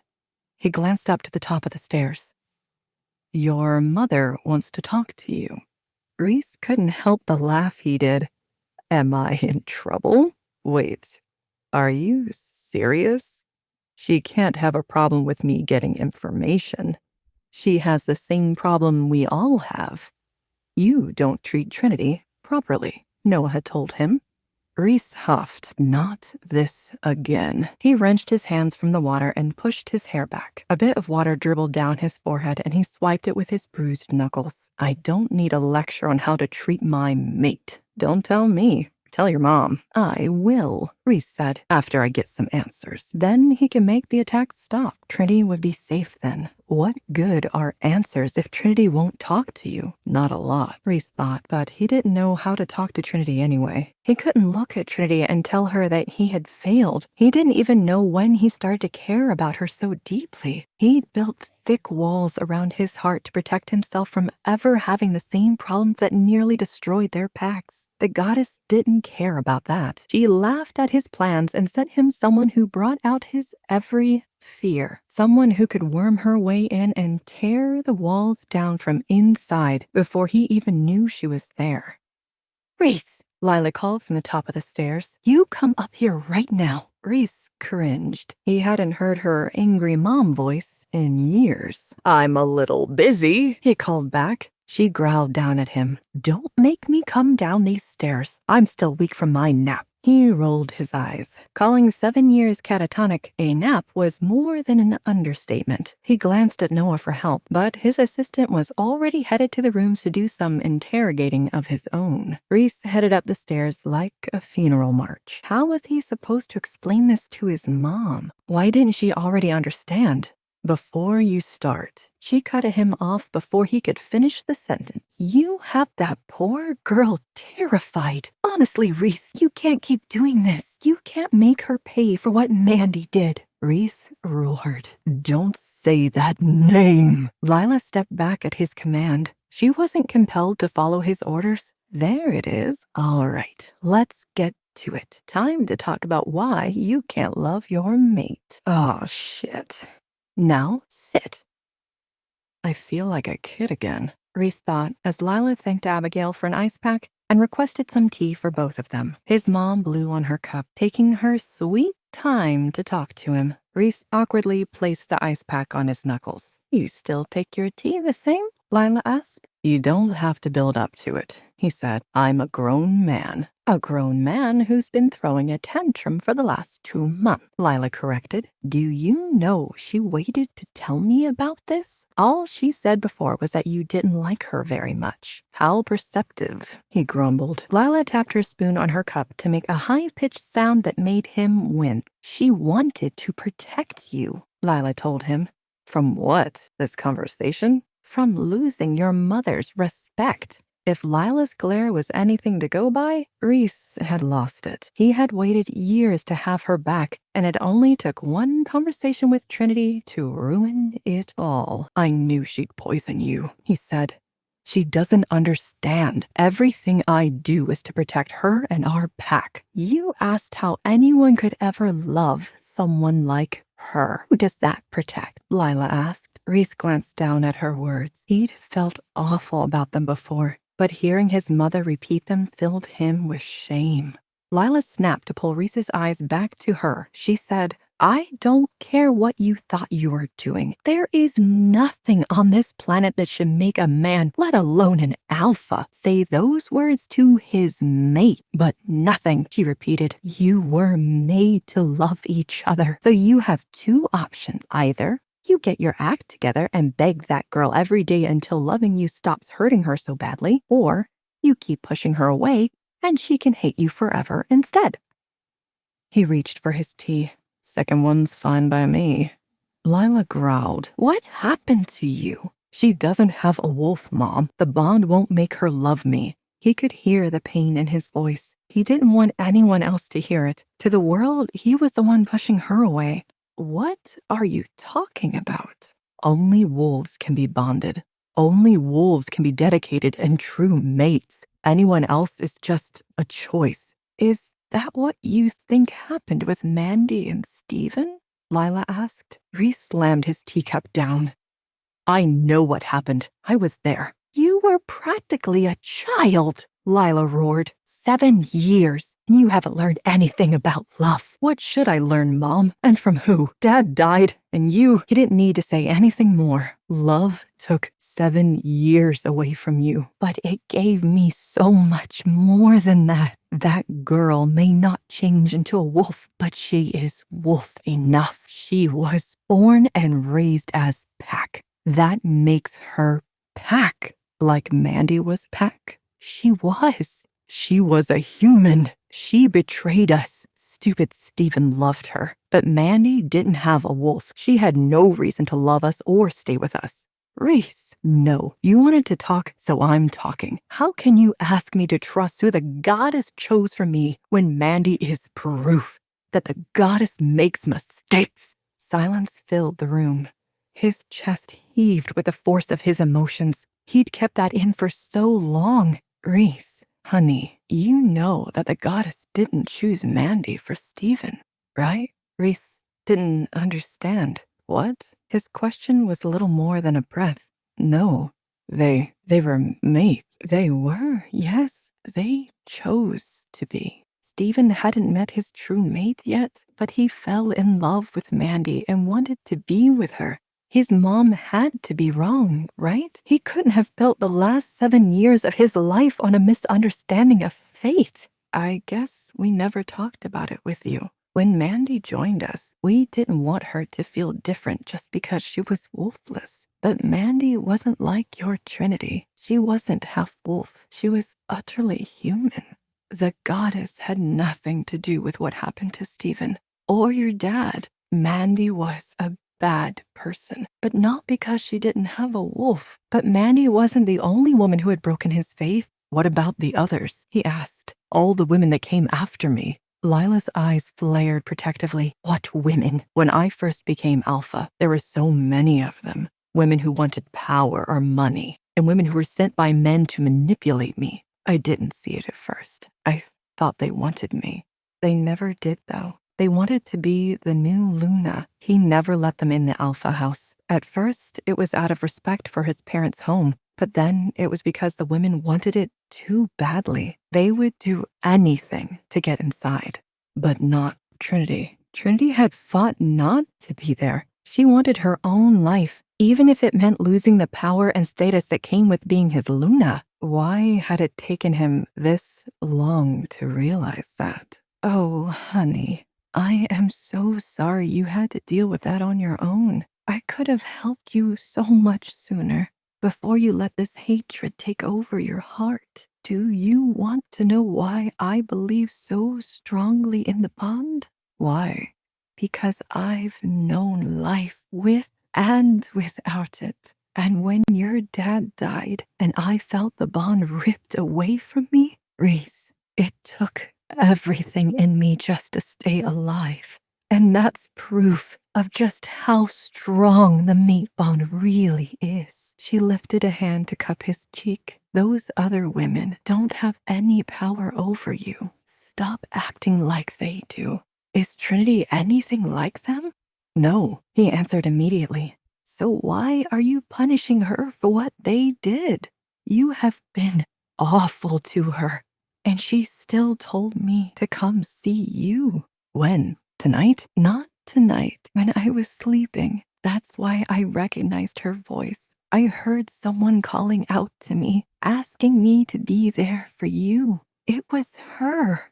Reese's heart stopped at that confirmation. He hadn't wanted to believe it, but it was all starting to make sense. Why Trinity didn't have a wolf. Why the others wanted her so badly. Why her eyes had shone with a triple iris when they were dealing with the warlocks. Mom, there's something I want to tell you. He wasn't sure if he was right, but he had to tell someone. What is it? I think I know who Trinity's father is. This is exactly what the doctor ordered. Trinity thought as she dried her hair with a towel. After sleeping for 3 days and resting in bed for another 2, she was more than ready to get up. Her first stop? A nice long soak in her pool-sized bathtub. Next up, Trinity needed to talk to Reese. She wanted to thank him for rescuing her. She heard everything that happened. She couldn't believe that Reese had rescued her himself once again. Trinity looked in the mirror. Normally, she only wore makeup on special occasions. But she was feeling nervous about her impending conversation with Reese. She dabbed on some blush and ran a mascara wand over her lashes. It was amazing what 5 days of rest and a little makeup could do. I can't help but feel like he's avoiding me, Trinity confided in Lila as she piled eggs and bacon on her plate and buttered her toast. Abigail made an entire feast, special for you to celebrate the end of Trinity's bed rest. I spoke to him, Trinity. He's ashamed. Trinity found that hard to believe. She thanked Abigail for breakfast and kissed Lila on the cheek. For now, she was still too tired. She headed to the library, hoping to get lost in a book. She could find Reese later tonight. As she walked down the hallway, she heard an unusual sound. Music. It was a soft, soothing piano coming from the room opposite the library. But who could be playing it?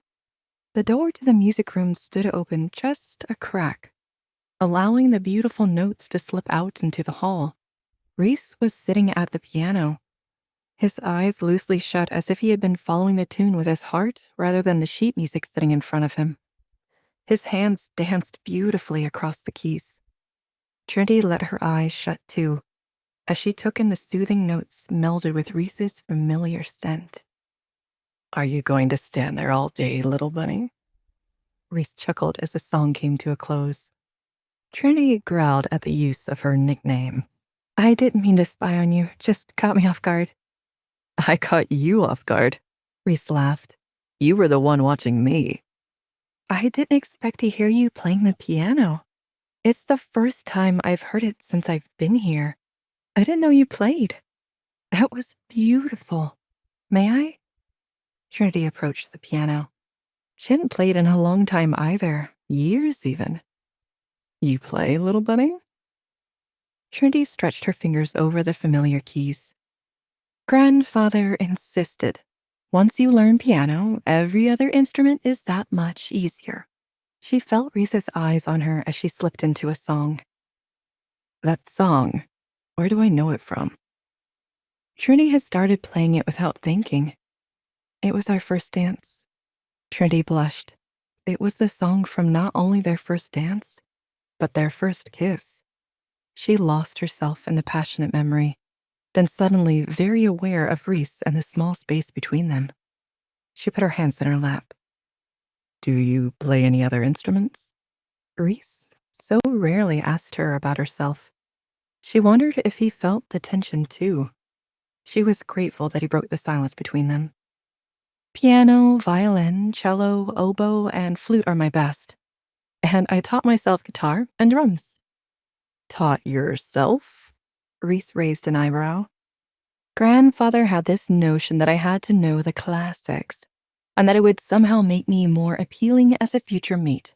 He thought learning guitar and drums would serve no purpose for me, so I taught myself as an act of rebellion." Reese let out a long, hard laugh. "Is it that funny?" Trinity asked nervously. "Yeah, it is." Reese wiped away a tear. "It proves you've been this stubborn forever. I'm not the only one who brings it out." Trinity laughed. "Can we talk, little bunny?" "That's what I wanted. I thought I was going to see you at breakfast." Trinity felt the unease rising in her. She tried to calm herself. "How was your head?" "I'm better." Trinity smiled. "I didn't need to sit in bed for 2 days." "If you feel better, it's probably the resting that did it." "Is there something specific that you wanted to talk about, Reese?" "This isn't easy for me." Reese looked at Trinity self-consciously. Reese looked so uncomfortable that Trinity laughed. He glared at her. "I'm sorry, it's just, you're so sincere." "I'm trying here, all right?" Reese stood up and paced the room in anger. "Why do I even bother?" Reese growled. "You must be joking." Trinity shook her head. "Reese, from the night of our meeting, you have made it clear that you hate me and you don't want me around." "You're right. You're my mate in name only. I don't want you. I hate you." "Good talk." Trinity spat. She stood up and walked to the door. "Where are you going?" Reese roared. "You just sat me down to say the same cruel things once again. Why does he have to be such a—" Trinity slammed the door behind her and crossed the hall to the library. "He didn't even give me the chance to thank him for saving me." What just happened? Why does she have to be so damn difficult? Reese wanted to apologize to her. He wanted to explain why he had said those rude things to her before. He wanted to tell her that he was wrong. Why couldn't he do that? Reese returned to the basement. He knew exactly where to redirect his frustration. Trinity had spent enough time lying around waiting for things to get better. She stood up and browsed the books, looking for something interesting to read. "Carter!" she squealed. "Oh, goddess, I missed you. Where have you been?" "Reese assigned me to some special pack of business." "Sounds mysterious," Trinity beamed. "How are you feeling?" Carter looked at her warily. "I heard you were in a bad place." It hasn't been easy. Trinity knew she could hide nothing from her cousin. "But I'm doing okay." "I'm sorry, Trin." Carter patted the seat next to him. "But I do have some good news, something that will cheer you up. I ran into Noah on my way up, and he asked me to let you know." Carter loved a big reveal. "Drum roll, please." "Carter, tell me," Trini giggled. Okay. Carter laughed. "The Alpha got you approved to sit your exams." "Oh my gosh." Trini leapt to her feet screaming. "Really?" "You have to take all 4 of them consecutively, and on a Saturday, but yes, really." Trinity was jumping for joy. She wouldn't have to fail her classes after all. On the day of Trinity's exams, Reese was up before dawn. He had almost 24 pack warriors at the ready. Reese had been advised to let them handle everything. The warriors insisted on reporting back to him when everything was over. They said it would be best to not allow the enemy access to him if they were truly after his position. Reese refused. Reese accompanied the warriors to the campus, with Vincent and one of the other guards escorting Little Bunny. Upon arrival, they could smell that rogue wolves had been scouting the area. "I'm sorry, Alpha," Kenneth, one of the warriors, explained nervously. "Something funny is happening to these trails." "Funny?" Reese couldn't help the edge from creeping into his voice. "Explain, Kenneth." "Well, the smell keeps fading in and out when it gets to a certain point." Kenneth seemed reluctant to elaborate. When Reese approached Kenneth, he recognized the scent of the rogue wolves that had been scouting the school. But as he got closer, he noticed the smell fading in and out. It didn't disappear altogether, not like with the warlocks on Riley's estate, but it was enough to make the scent difficult to follow. "This is exactly what I was afraid of." Reese approached the edge of the forest, where the smell appeared to continue. "Tell the guards at the school to be extra alert," Reese ordered Kenneth. "Whoever might try to attack could have the aid of warlocks." Kenneth's eyes went wide. "Warlocks?" Reese nodded. "Why would warlocks be working with these wolves? Are they rogues or from a pack? Are they trying to get to me? Or do they want my little bunny?" Reese's mind returned to the same suspicion that had been bouncing around in his mind since their visit to Riley's pack. Reese wondered if Trinity's mother was even aware that anything had happened at all, until she was surprised with the baby. But he couldn't ask her either. She was dead. There had just been some things that made Reese wonder, like how Little Bunny's eyes glowed in the forest on the day she was attacked.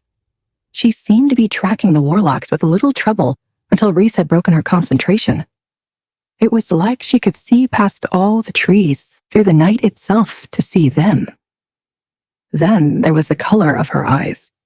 Of course, they were unusual when they were glowing bright blue and white, but even on a normal day, they weren't typical for a werewolf.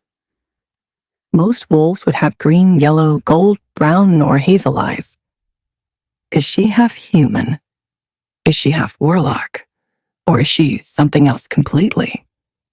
Reese had more questions than answers as he slowly tracked the scent of the wolves, moving with great care so he didn't lose it completely. Reese's entire body stood at attention. It was the scent of his beta. Reese's second in command, his cousin, Caleb.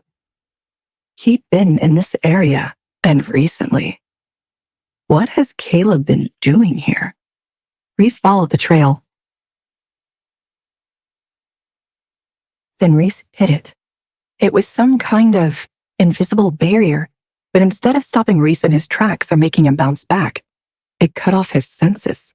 Not entirely, but he couldn't smell the wolf anymore. He could barely see the prints on the ground. He couldn't even hear his own breathing, ragged as it was from anger or frustration and his sprint to find the rogue wolf. Something wasn't right here. Warlocks. How far will Reese go to save his Luna? Will Reese know the truth about the connection between the Warlocks and Trinity? Is there an enemy within Reese's own pack? He's healing, Reese thought as he struggled to stick to the trail. He had been following it for nearly 6 miles. The blood was less frequent, but Reese still had his paw prints and scent. I need to find him. I need to know why he's after my mate. Then Reese hit it. It was some kind of invisible barrier, but instead of stopping Reese in his tracks or making him bounce back, it cut off his senses.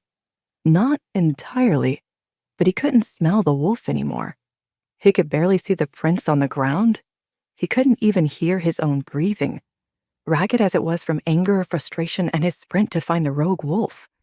Something wasn't right here. Warlocks. But Reese hadn't encountered this warlock before. This was the work of someone much stronger than the warlocks at Riley's pack. This was the one true enemy, the one Reese needed to find. Go back, a voice rumbled in the air around Reese. What do you want with me? Reese demanded. You are irrelevant to me, wolf. The voice vibrated through the air. It sounded like it was coming from right next to him, but there was no one else around. I am the alpha of this land, Reese growled. What do you want here? I think you know that, the voice chuckled. Are you the one who keeps coming after my mate? Reese searched for the source of the voice. Why not? The voice was pleased with himself. He seemed to sense Reese's distress, even as he remained composed to the outside eye. You don't want her. You can't have her, Reese screamed at the voice. Is everything all right, Alpha? Vincent asked as Reese approached. Everything was not all right. If the voice that Reese had heard was behind all of this, then they weren't after Reese. They were after Trinity. And they were more powerful than he thought. But why? What could they possibly want from her? Reese would find out sooner or later. Just thinking, Reese answered Vincent. How have things been here? No problem, sir. Not only was Vincent a good family man, but when it came to his job as a warrior, he was one of the most capable of the pack. Reese congratulated everyone's efforts on keeping Trinity safe. I don't want the Luna to know about the attack or the lengths we went to protect her, Reese commanded.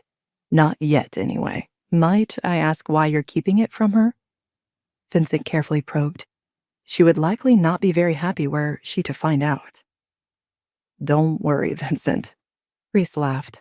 I know how much the Luna hates being left in the dark, but there's something I haven't told you. Reese pulled Vincent aside. My suspicions were confirmed. There are powerful warlocks behind this, and they're coming for the Luna.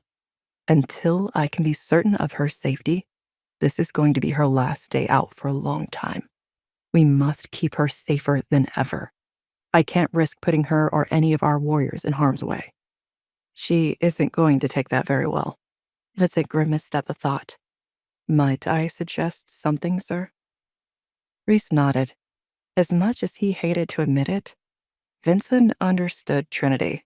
He spent more time with her than any of the other guards. If tonight is to be the Luna's last night out for a while, why not make it a night to remember? What do you mean?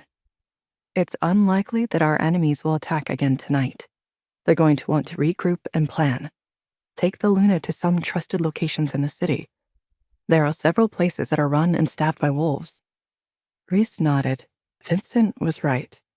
Little Bunny deserved one last hurrah before going back into confinement. And it wouldn't hurt for Reese to cushion the blow before he delivered the bad news. He hated having to make her stay inside like that, but he wanted her to be safe. A few calls and you could have everything set up to enjoy a quiet, worry-free night with your mate. Station guards outside Gina's boutique and Lawrence's restaurant, Reese commanded. By the time Trinity was finished with her exams, everything was ready for them to go on their first date. Reese? Trinity was surprised as she walked out the door. What are you doing here? Well, these guys have been here all day, so I thought I would check up on them. Reese smiled. Looks like I got here just in time for you to wrap up. How did you do? Fine, I think. Trinity must have been nervous to say so little about something she'd worked so hard to accomplish. Well, since I'm here, I want to celebrate with you. Trinity looked up at him. I want to take you to dinner. Reese took a few steps closer to her. She turned to Reese and nodded. All right, I am a bit hungry after all those exams. Good. Reese took her hand and pulled her to him. Did you have a busy day? Trinity asked. You can say that. Reese wasn't ready to tell her what happened. Trinity hummed as she caught his meaning. Where are we going? She asked as Reese turned left toward the city rather than taking the winding road in the direction of the compound. I told you. Reese smiled as he watched for Trinity's reaction out of the corner of his eye. We're getting you ready for dinner. A great dinner and a beautiful restaurant was exactly what they needed. He could charm her the way he hadn't before. This would be different from their breakfasts at home. This would be their first date. He heard Trinity's heart quicken beside him. Was she nervous too? Breathe, little bunny. Trinity admired the restaurant on the way to their table. She looked impressed until she noticed the patrons glaring at them from the lobby. Ignore them, they're just hungry, Reese said while pulling out Trinity's chair. A waiter approached with wine, so Reese had a moment to restart. He said, I'm sure I could handle whatever came our way, but goddess forbid. If something happened, I needed our pack by our side. Right, she started sarcastically, because alphas are so good at asking for help. You laugh, but I'm alpha for a reason. Yeah, because your dad was an alpha. It's not just that. If the air isn't strong enough, we admit that, and give it to whoever is strong enough to support us. I earned my title. Trinity looked at him differently then. She sized him up. I didn't know that, she admitted. I trained my whole life to take care of this pack. The only reason that rogue hurt you on the mountain is because he had such a head start on me. I only needed 10 more seconds to stop him, but I didn't have that time. He glared into his wine glass. He'd never wanted to tell her how he failed her. He would never let it happen again. Her voice softened. Is that why you didn't visit me in recovery? You blamed yourself? I know you blame me, but I never blamed you, he said. What? Your hike was a great idea. You didn't know that the rogues would get that far into our territory. And you saved that boy's life. If you'd had a bit more time, you would have been in the clear too. Trinity shook her head. Why are you saying all this? What do you want from me? Nothing, he answered, though that was a lie. More than anything, he wanted her forgiveness. He wanted to take back the months he'd wasted that wedged between them. A waiter dropped off their soup, but Trinity refused to grab her spoon. You can't be awful one day and kind the next, she told him. When's the last time I was awful? He cringed. Don't answer that. I acted badly before. I thought you'd do what everyone else does, but you're not like everyone else. That's why I saved you. It's easier to save me than find a new mate, she said. His temper flared. Why was she being so difficult? We only get one mate, he told her. Has anyone ever tried finding a second one? He huffed.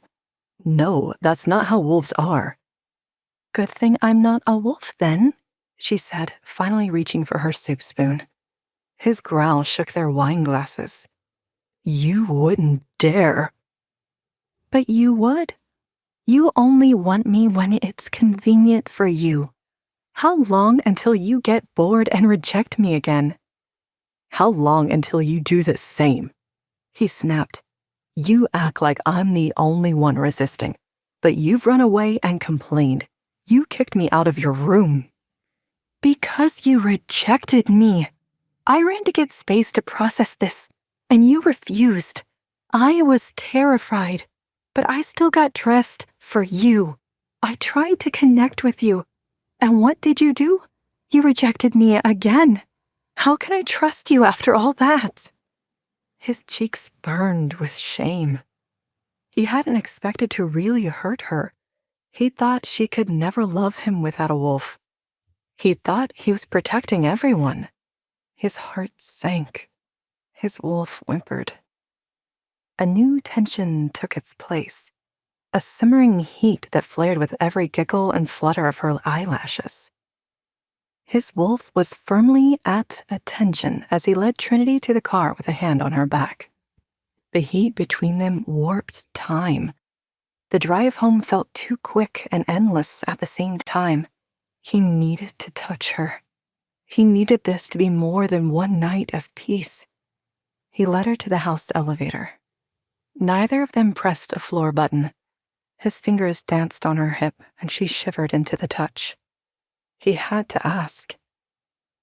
Do you feel it too? Feel what? She asked, but she sounded as breathless as he felt. He used his grip on her to spin her to him. She gasped. Her eyes were wide but dark with the same hunger that coursed through him. He leaned down, letting his nose guide him, inhaling her cheeks and neck. What are you doing? She asked. He practically purred, contemplating a second dessert. Don't touch me. She pushed past him to jam the button on her floor. I knew what this was. I still fell for it. What is wrong with me? Trinity rushed off the elevator without waiting for him. Reese wanted to run after her. Really, he did, but convincing her was already impossible. And running in his current state would have been extremely uncomfortable. He readjusted himself as the doors closed. Tomorrow, I'll deal with her meltdown.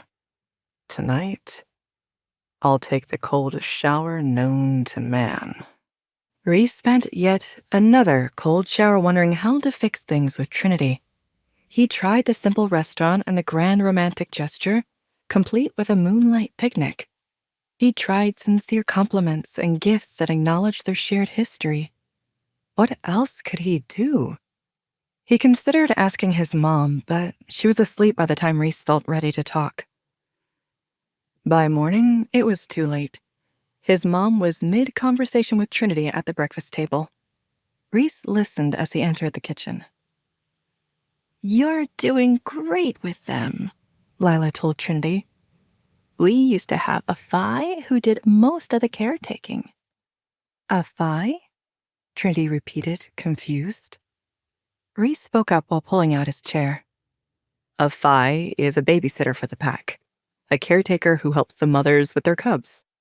Our last one passed away, and no one else stepped up to take their place.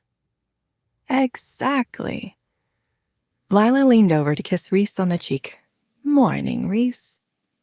Good morning, Mom. He grinned across the table to Trinity. Good morning. She nodded and mumbled, Good morning. Lila sighed. Don't tell me you two are fighting again. We're not, Reese said. She's just... I don't know what she is. I'm fine, Trinity insisted. Just getting used to some whiplash. Funny you mention that. My neck's been hurting me a lot lately. She feigned a worried expression. Have you tried a cold shower? I've had plenty, he growled. His mother watched them with wide eyes. You two want the room, or can we finish talking about how the moms are struggling? Trinity quickly turned back to Lila. Sorry, right. I can't believe they've been on their own this long. Until we find another Phi, maybe we should have a packed daycare. It doesn't have to be every day, but a couple of days a week will give the mothers plenty of time to do stuff kid-free. Lila clapped her hands excitedly. So thoughtful, don't you think, Reese? He thought it would turn his house into a jungle gym. Trinity would volunteer one of their great halls in no time. How had he gone from no one in his house to a daycare in a few short months? He answered as neutrally as he could. I think it would be a very popular idea among the pack women. Trinity's face fell. So you don't like the idea? I never said that, he backpedaled. It's necessary, especially if the mothers are struggling. Lila clicked her tongue at him. Then you should have said you liked it the first time. It doesn't matter if I like it. The Luna looks after the women and children, and I never said it was a bad idea. He didn't understand why he was getting reprimanded for a non-answer. Lila told him, but you didn't say it was a good idea either. People can't read your mind, Reese. Here, here, Trinity said. She hoisted her orange juice in the air for a toast. It felt mortifying to explain himself to Trinity. She acted as if everything he did was an act. Reese tried again. It's not just a physical thing.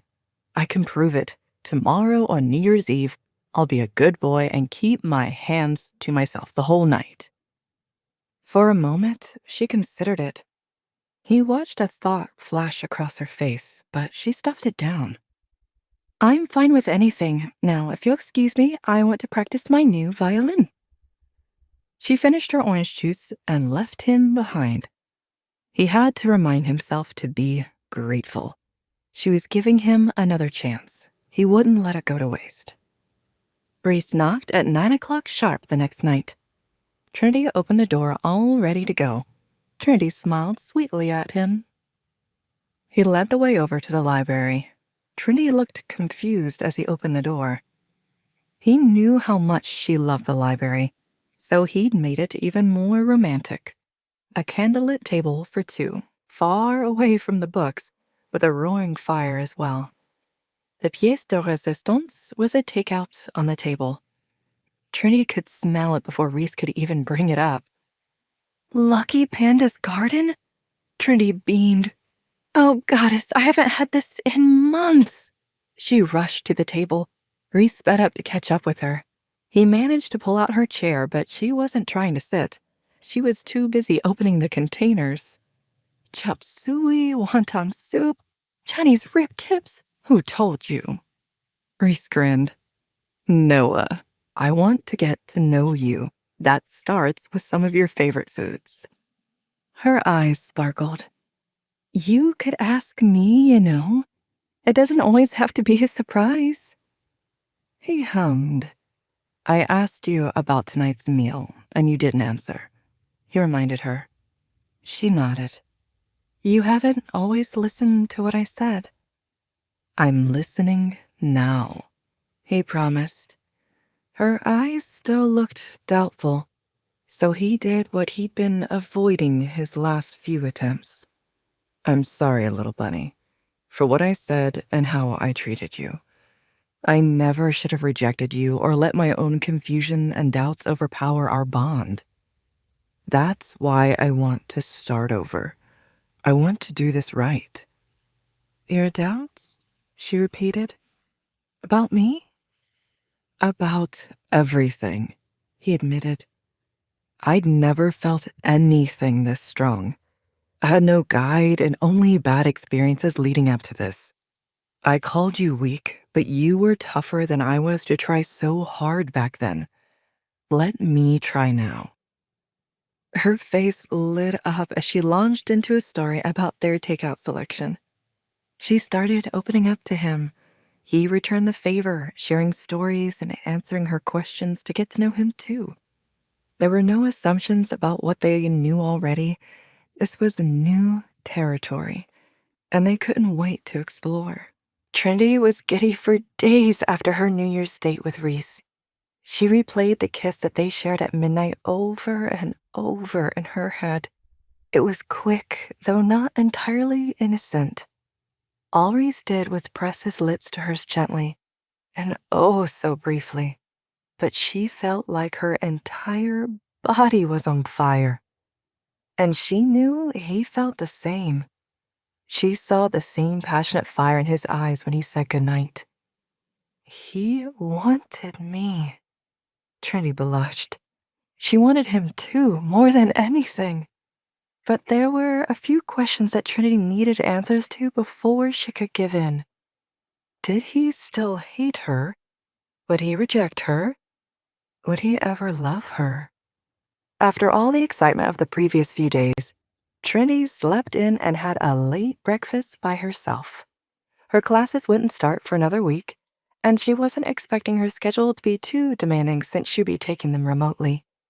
So she made her way to Lila's room to ask for some advice on the packed daycare that she wanted to launch.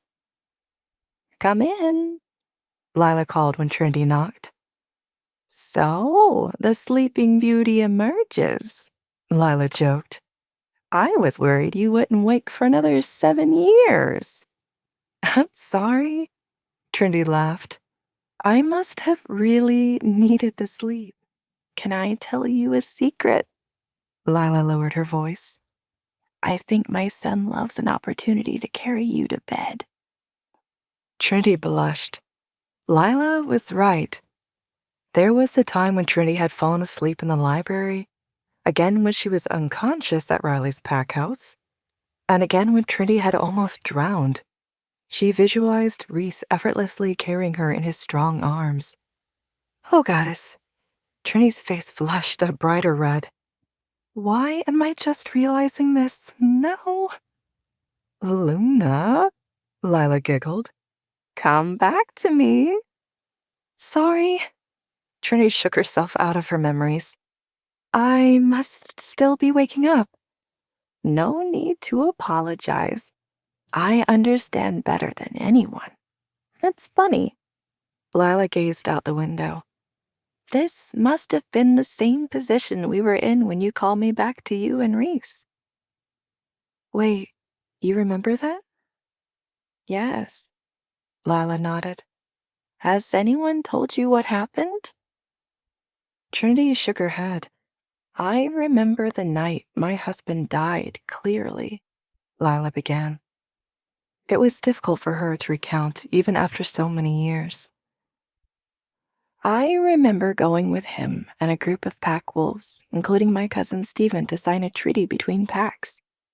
There wasn't supposed to be a fight, but when we got there, we learned it was an ambush. Lila paused, fighting back tears. I watched my husband die in front of me.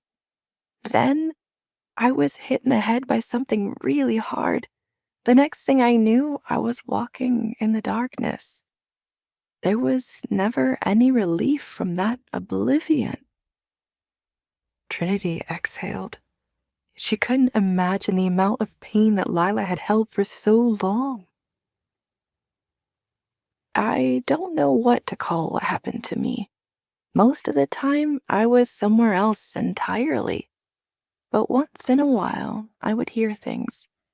I heard Reese's voice. He would tell me what was going on in his life. Sometimes he would talk about good things, his voice filled with pride. Other times he vented to me angrily. Often he would tell me what he couldn't tell others, his voice full of tears he probably never shed. Trini squeezed her hand. Between the two of them, they cared about Reese more than anyone else in the world. They both hated to see him in pain. But you know, Lila continued, I remember your touch as well. I remember when I heard your voice. I felt someone touch my hand, and when I looked down at it, where there had only ever been darkness before, I saw a thin white line attached to my palm. It was the first thing I had seen in that darkness, ever. What was it? Trinity was breathless. It was you, Trinity.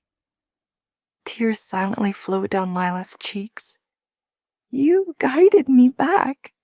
You wanted me to come save my son, and you took my hand and guided me home. I don't understand. Trinity shook her head. How could I do that? How could I guide you back? You're special, Trinity. Reese has told me so as well. He said how you're not like the others. Yeah, because I don't have a wolf. Not because I'm someone who can do anything amazing. Are you sure about that? Lila broke into a confident smile. I followed you, Trinity. When I came back, I knew your voice.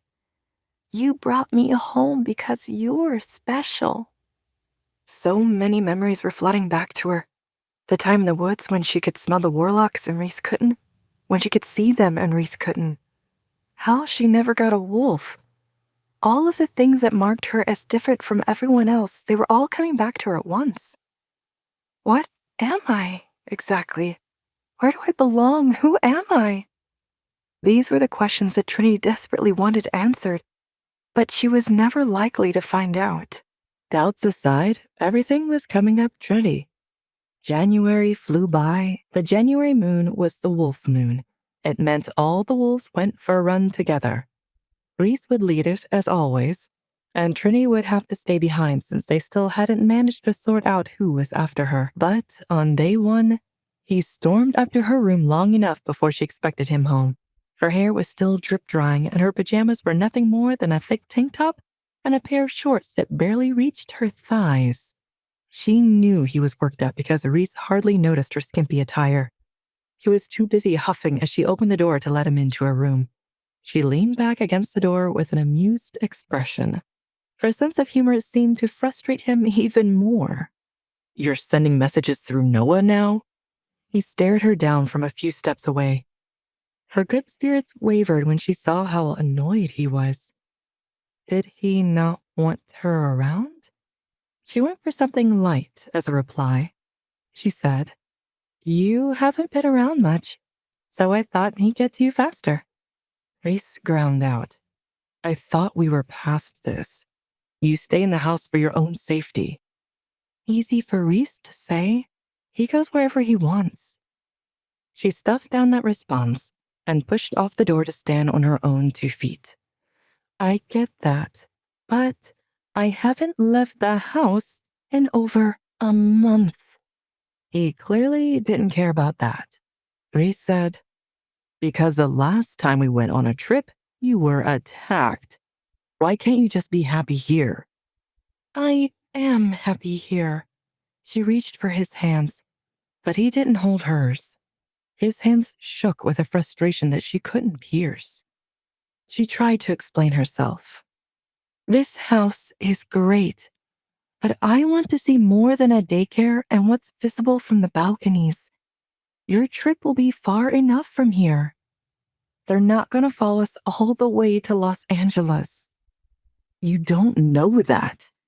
He pushed her hands away. They found you at Riley's. And you found me too. You can't really be that afraid, can you? What happened to the alpha who was chosen for a reason? You're too strong to let anything get to me. She baited him. She knew appealing to his pride might help her get her way, he growled. This isn't a game, Trinity. It's your life. Reese, she started softly. I haven't seen you in a week. You want us to get closer? Then we need this trip. We need to get away. We need to go to a place where we don't have to worry about who's after us or how many daycare shifts we need to schedule. Before, I never knew if I get to see more than the compound. Now I can do that with you. At what cost? He asked. He stepped forward and she had no room left. She backed into the bedroom door. His body was overwhelming. The heat of his rage, the depth of his protectiveness. She felt them pushing her back into the hardwood. Reese. No, you listen to me. He growled out through gritted teeth. His chest heaved and she stared into it, unable to think for a moment. How could he do that?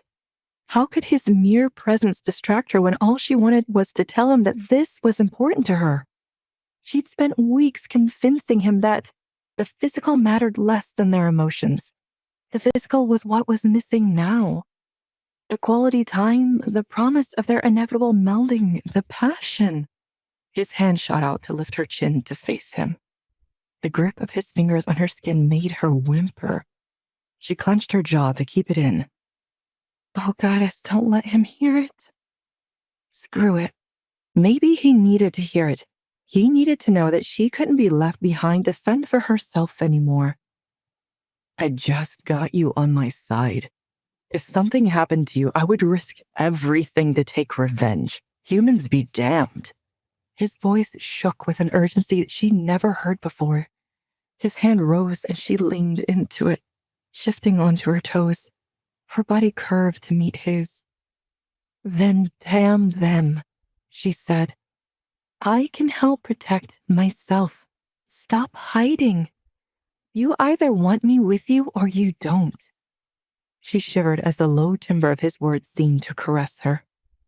I want you more than anything. Her cheeks burned, but not with embarrassment. That admission unlocked something in her and him too. His control snapped. Reese used his grip on her chin to pull her to his lips. He didn't just take a taste. He devoured her. His body pressed her back into the door, and she held onto his shirt for dear life. With a new vantage point, she was hitched up slightly. She felt all of him for the first time. She gasped into the kiss, and his tongue lapped in her mouth. It was electric. Every cell of her body screamed for more. How had she resisted this long? How had they put this off when it already felt so good? The kiss broke and she dove in for a second, then a third. They were growing frantic as their intensity rose as much as his pants did. My mate, my mate, my mate. Trinity awoke with a start to a knock at her door. What time is it? She groggily reached for her phone. She didn't know what time she'd finally gone to sleep, but she knew it was late. She was struck with flashes of memory from the night before. Luna, are you okay? You slept for half the day. Oh, goddess. Lila was right outside her door. I brought you breakfast, Lila called. Well, more like lunch. She opened the door for Lila, who held a steaming tray with all of her favorite breakfast foods. Are you feeling okay, honey? Oh, I'm just tired. I don't know what it is. Trinity wished she had planned a better excuse before opening the door, but everything had been so unplanned. Trinity stepped out of the way so Lila could carry the tray to her table when she spotted her pajamas from last night, or what was left of them, on the floor. She pretended she was plugging in her phone and surreptitiously kicked the ruined clothes under her bed. Thank goddess. I do not want to explain that to Reese's mother. What is it? Lila stood up straight after setting down the tray. What? Trinity froze. The smell. Lila's eyes were filled with worry. It's blood. Trinity, dear, are you sure you're okay? Did something happen? I don't know what you're talking about. Trinity joined Lila at the table. Trinity, sweetheart, you're limping. Trinity's face turned from red to crimson. What happened to you? I know the smell of blood. You need to tell me what's wrong with... Lila stopped mid-sentence and blushed. Not as red as Trinity, but it was still an impressive shade. Oh... Trinity buried her face in her hands. So that's why Reese was being so coy at breakfast. Lila clapped her hands. This is wonderful news. She cheered as Trinity looked at her, mortified. Trinity did not want to have this conversation with her mate's mother, especially before she'd had a chance to drink her coffee. Don't give me that look. Lila was smiling. It is good news. It means you've moved past your issues. Thank you, Lila.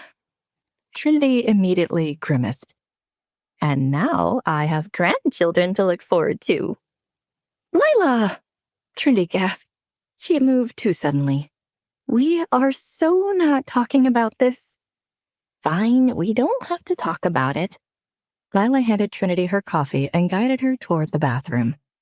Trinity did not stop blushing until long after Lila was gone. She was right, though. The bath was exactly what Trinity needed. As Trinity dried her hair with a towel, she heard another knock at the door. Trinity's sigh of frustration melted into desire as she thought of Reese. She hoped he would be the one to knock next. Trin, I know you're in there. Juniper. Trinity wrapped herself in a plush robe and threw open the door. Goddess, I will never get over how jealous I am of this bathroom. Juniper marched straight in. Trinity smiled. It was really a gift to have friends so close that they barged into the bathroom with you. I tried calling, but you didn't answer. I knew you'd be here, so I decided to just show up. Hi. Hi. Juniper drew a heart in the steamy bathroom mirror and smiled mischievously as she added R plus T inside of it. How are things going with Reese? Any better? You could say that. Trinity blushed. Somebody's got a secret, Juniper pressed. Spill, Trinity. Do you want to sit down on the sofa, or are we going to have this conversation in my bathroom? Good call. Juniper marched out of the bathroom. Oh, can I plug in my phone? It's about to die. Of course, I'll be right there. Trinity hung up her towel and started to apply moisturizer when she remembered the shredded pajamas that she had haphazardly kicked under the bed. She hoped Juniper hadn't seen them. Juniper, wait. Oh my goddess! Juniper's eyes were as wide as dinner plates. She grabbed Trinity's hand and led her to the sofa. Tell me everything. And Trinity did, including every detail she could remember from the night before. By the time she was done, both of their faces were red. This was the kind of girl talk that Trinity had never had before, and she was enjoying it so much that she didn't notice her third visitor of the day. Both women looked up in horror. Is it him? Juniper whispered. You know I can hear you. Reese called from the other side of the door. Trinity leapt up and opened the door. Wolf senses. Please, don't let me interrupt. He held up a big bag of takeout. But I thought we could have dinner together. Well, look at the time. Juniper gathered her things and inched toward the door. I really have to get going. I'll see you soon, Trinity. Goodbye, Alpha. What did you bring me? Trinity deflected. Well, I gave Abigail the night off, so you would have no luck if you don't eat with me. I brought you takeout. You know, I could always go down to the kitchen and cook for myself. Trinity smiled, but Reese's face fell. Reese, you're adorable. Of course I will have dinner with you. Reese laid a full feast of comfort foods out on the table. There were burgers, fries, chicken wings, and all of the best sauces to pair with them. They ate the food together and maintained easy conversation, free from the tension that had marked their interactions before. Maybe I was wrong about him, Trinity thought to herself as Reese pushed the last of the fries toward her. Once they were finished eating, Trinity felt her nervousness creeping back in. She knew what he wanted. She wanted it too. She could see the heat steadily growing in his eyes. The honeyed gold darkened to amber, sending a shiver through her body. She knew that she was in for a repeat of last night. This time, she wanted to take the lead. She grabbed his hand and pulled him to her. His wolf was curled up comfortably with the feeling of her soft, supple body pressed against his own. But now was not the time. He had a flight to catch and a schedule to keep. Morning already? Trinity fluttered her eyes open and squeezed Reese closer to her. I have to get to the airport, Trinity. Reese laughed. I have a flight to catch. I still think you should have taken me with you. Trinity mumbled sleepily. She said it as if she was joking, but he knew that she meant it. A business trip isn't what you want. Reese ran his hand through Trinity's curls. Let's take a proper vacation soon. One where we can really get away from all of the trouble that has been following us. You don't want to sit around all day while I'm in meetings. Don't worry about it, Trinity yawned. I've got the start of the semester tomorrow, and we'd only be in LA for a couple of days. Once Reese was mostly dressed, he left his shirt unbuttoned for the sake of time. He returned to Trinity. I'll be back Wednesday morning at the latest. Hurry back. She smiled, but Reese could see in her eyes that she was feeling dejected. She looked away. I want to talk to you, Trinity. Her eyes shot up. About what we are to each other. Just as he began to calm himself enough to continue, he heard a yell from the hallway. Reese. It was Noah, and his voice held a biting edge of anger. We can talk when you get back. Trinity gave him a gentle kiss. Noah's getting impatient. But I would like to say something to you now. Reese pushed forward. Reese! Noah pounded on the door to Trinity's room. We're running late. He's not very happy with you. I'll miss you. Reese had just gotten the words out when the door to Trinity's room flew open, missing Reese by barely an inch. Reese, let's go. Noah growled. Trinity, I can't wait to talk to you when I get back. Reese looked at her. The blush that crept into her cheeks flowed down her neck and across her shoulders. The sight of her blushing skin made him want to trace the heat with his tongue, but he didn't have the time. I'll see you Wednesday. Be thinking of where you want to go on vacation. Bye, Trinity squeaked, too embarrassed to say more. Reese stomped out of the room, pulling the door shut behind him. This was not how he wanted to part with his little bunny. He was fuming as he led the way down the hall, and he could feel anger pouring off Noah in waves. The intensity of it was palpable. What's your problem? Reese finally asked him. You can't keep your hands to yourself, Noah snapped. Excuse me? Reese hadn't expected such a blunt response. Don't toy with her, Reese. Noah's knuckles were white on the steering wheel. She's too nice of a girl for you to be using her like this. Don't play with her heart. Noah, did you forget about the part where she is my mate? Reese's wolf growled. It took everything in him to calm him. No, I didn't forget. Noah kept his eyes straight ahead. Nor did I forget what you said to her, that she's nothing to you. She's my family, Reese. She's a sister to me. Your disrespectful treatment of her is a slap in the face of all of us. Noah, have you asked her how she feels? As much as Reese wanted to tell Noah how wrong he was, he knew the most effective way to get through to him was by going to the source herself, Trinity. I can see how upset she is, Reese. Noah's voice echoed through the car. She was upset because you barged in on us, and she was embarrassed. Reese shook his head. Listen, Noah, I've been working hard to fix my mistakes with her. We've talked about them a lot. I've explained myself to her, and I don't need to explain myself to you at all. Especially when you keep overstepping. Reese thought. He reminded himself again to have that conversation later. I'll believe it when I hear it from her, Noah snapped. Fine. Ask her when we get back. Ben Reese had a better idea. No, ask her now. Call her right now. Reese pulled out his phone. Damn it, Noah, I love her. I'm never going to hurt her again. What did you say? Noah's face was so full of shock, Reese worried that he wasn't paying attention to the road.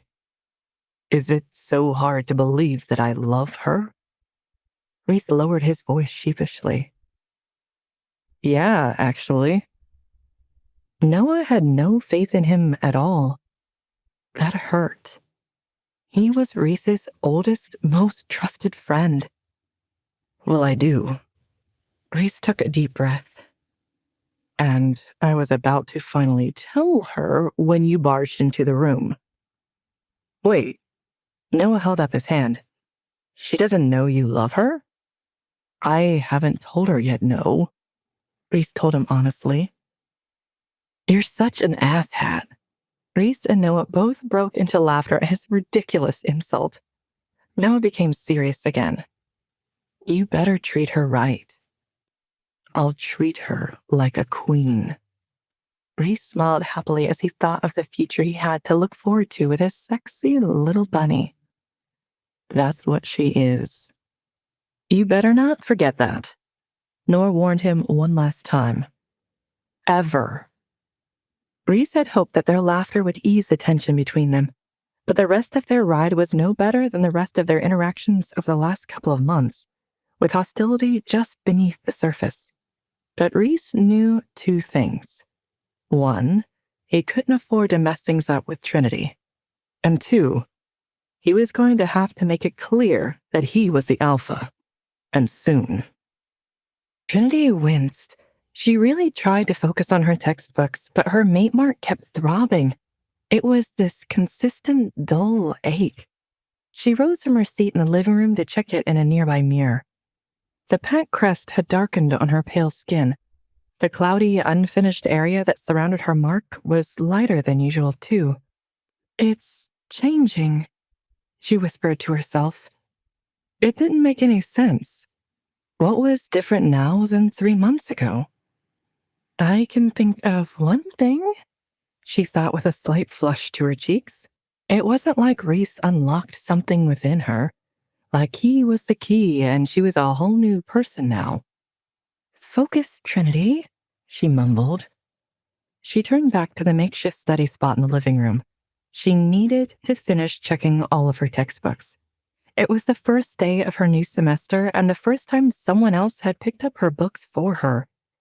All right, here's 2 for violence in society, 1 for crime theory, and... Trinity's voice trailed. 2 of the books in her stack were wrong. Trinity groaned. What am I gonna do now? Trinity spun at the new sound. She spotted 2 men at the door to her room. Elder Frederick, Reese's great-uncle, was there, but Trinity had never seen the man beside him before. Frederick wasn't her favorite person, but he wouldn't bring someone untrustworthy into the Alpha House. Is something wrong, Luna? Frederick asked with concern. He crossed into the room with a stranger on his tail. Nothing serious, just something I need and can't get right now, she told him. That won't do, the stranger said. A girl like you shouldn't want for anything. Trinity's brows furrowed. His voice sounded familiar. When would she have heard it? I'm sorry, but do I know you? She asked. Elder Frederick chuckled and motioned to the stranger. You 2 haven't met yet. Let me do the honors. This is Caleb, Reese's cousin, and... He's Beta, Trinity finished. Caleb's jaw clenched. Sorry, is it rude to interrupt an elder? Caleb recovered quickly. He flashed a smile at her. Not when you're family. I'm honored to meet you, Trinity. She grinned. It was nice to have someone actually use her name. So often people in the pack solely referred to her as Luna. It was a sign of respect, but Caleb bypassed that. Nice to meet you officially. I'm sure we've crossed paths before, but Reese said you've been pretty busy these last few months. Caleb nodded. Not as busy as you. You've taken up a daycare, and you're still in school. I'll have to ask him how he finds time to see you. It's not my schedule that's the problem, Trinity thought. She forced a polite smile. You'll have to wait to ask. He's gone for a few days.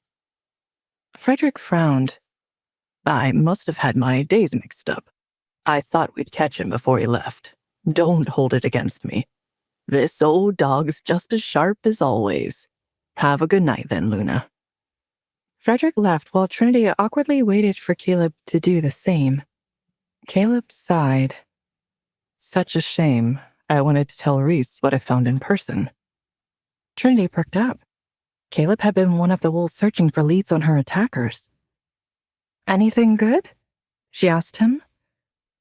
I don't want to get your hopes up, but it's promising, Caleb said. Glad to hear it. If you'll excuse me, I'm going to make a few more phone calls. The twins couldn't ignore her forever. What is it you're missing? Caleb asked. It must be important if you're calling about it. I'm just missing a couple books for my college courses. They start today, and I don't want to fall too far behind in the first week.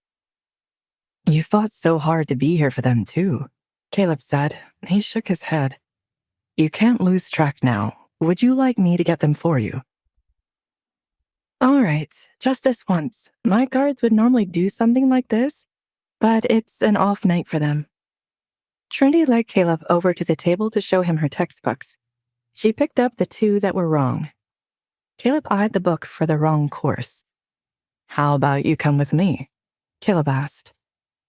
Trinity felt the ache of her mate mark again. I don't know. Reese would be angry if I left right now, with everything going on.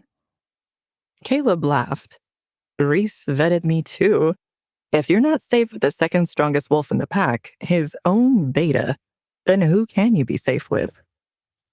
If we do this, it's just to the campus store and back, she said.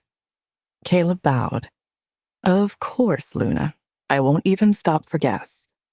Okay, just let me change first. Trinity rushed out of the living room. She tried to quell the rolling in her stomach, the itch beneath her skin. It's probably just anxiety over keeping something from Reese. She could text him once she got back. Then he'd have no reason to freak out. It was just a simple trip to the store. What could possibly go wrong? Although she was suspicious about him suddenly visiting her when Reese was not around, she trusted him, as he was a trusted member of the pack. Will Trinity be safe with Caleb, or is there another attack planned on her? Will Reese fire Caleb for visiting his Luna uninvited? Hey, I am Trinity. Want to know what happens next? Then click the link in the description below and download the Pocket FM app and listen to the exciting episodes of Chosen by Fate, Rejected by the Alpha,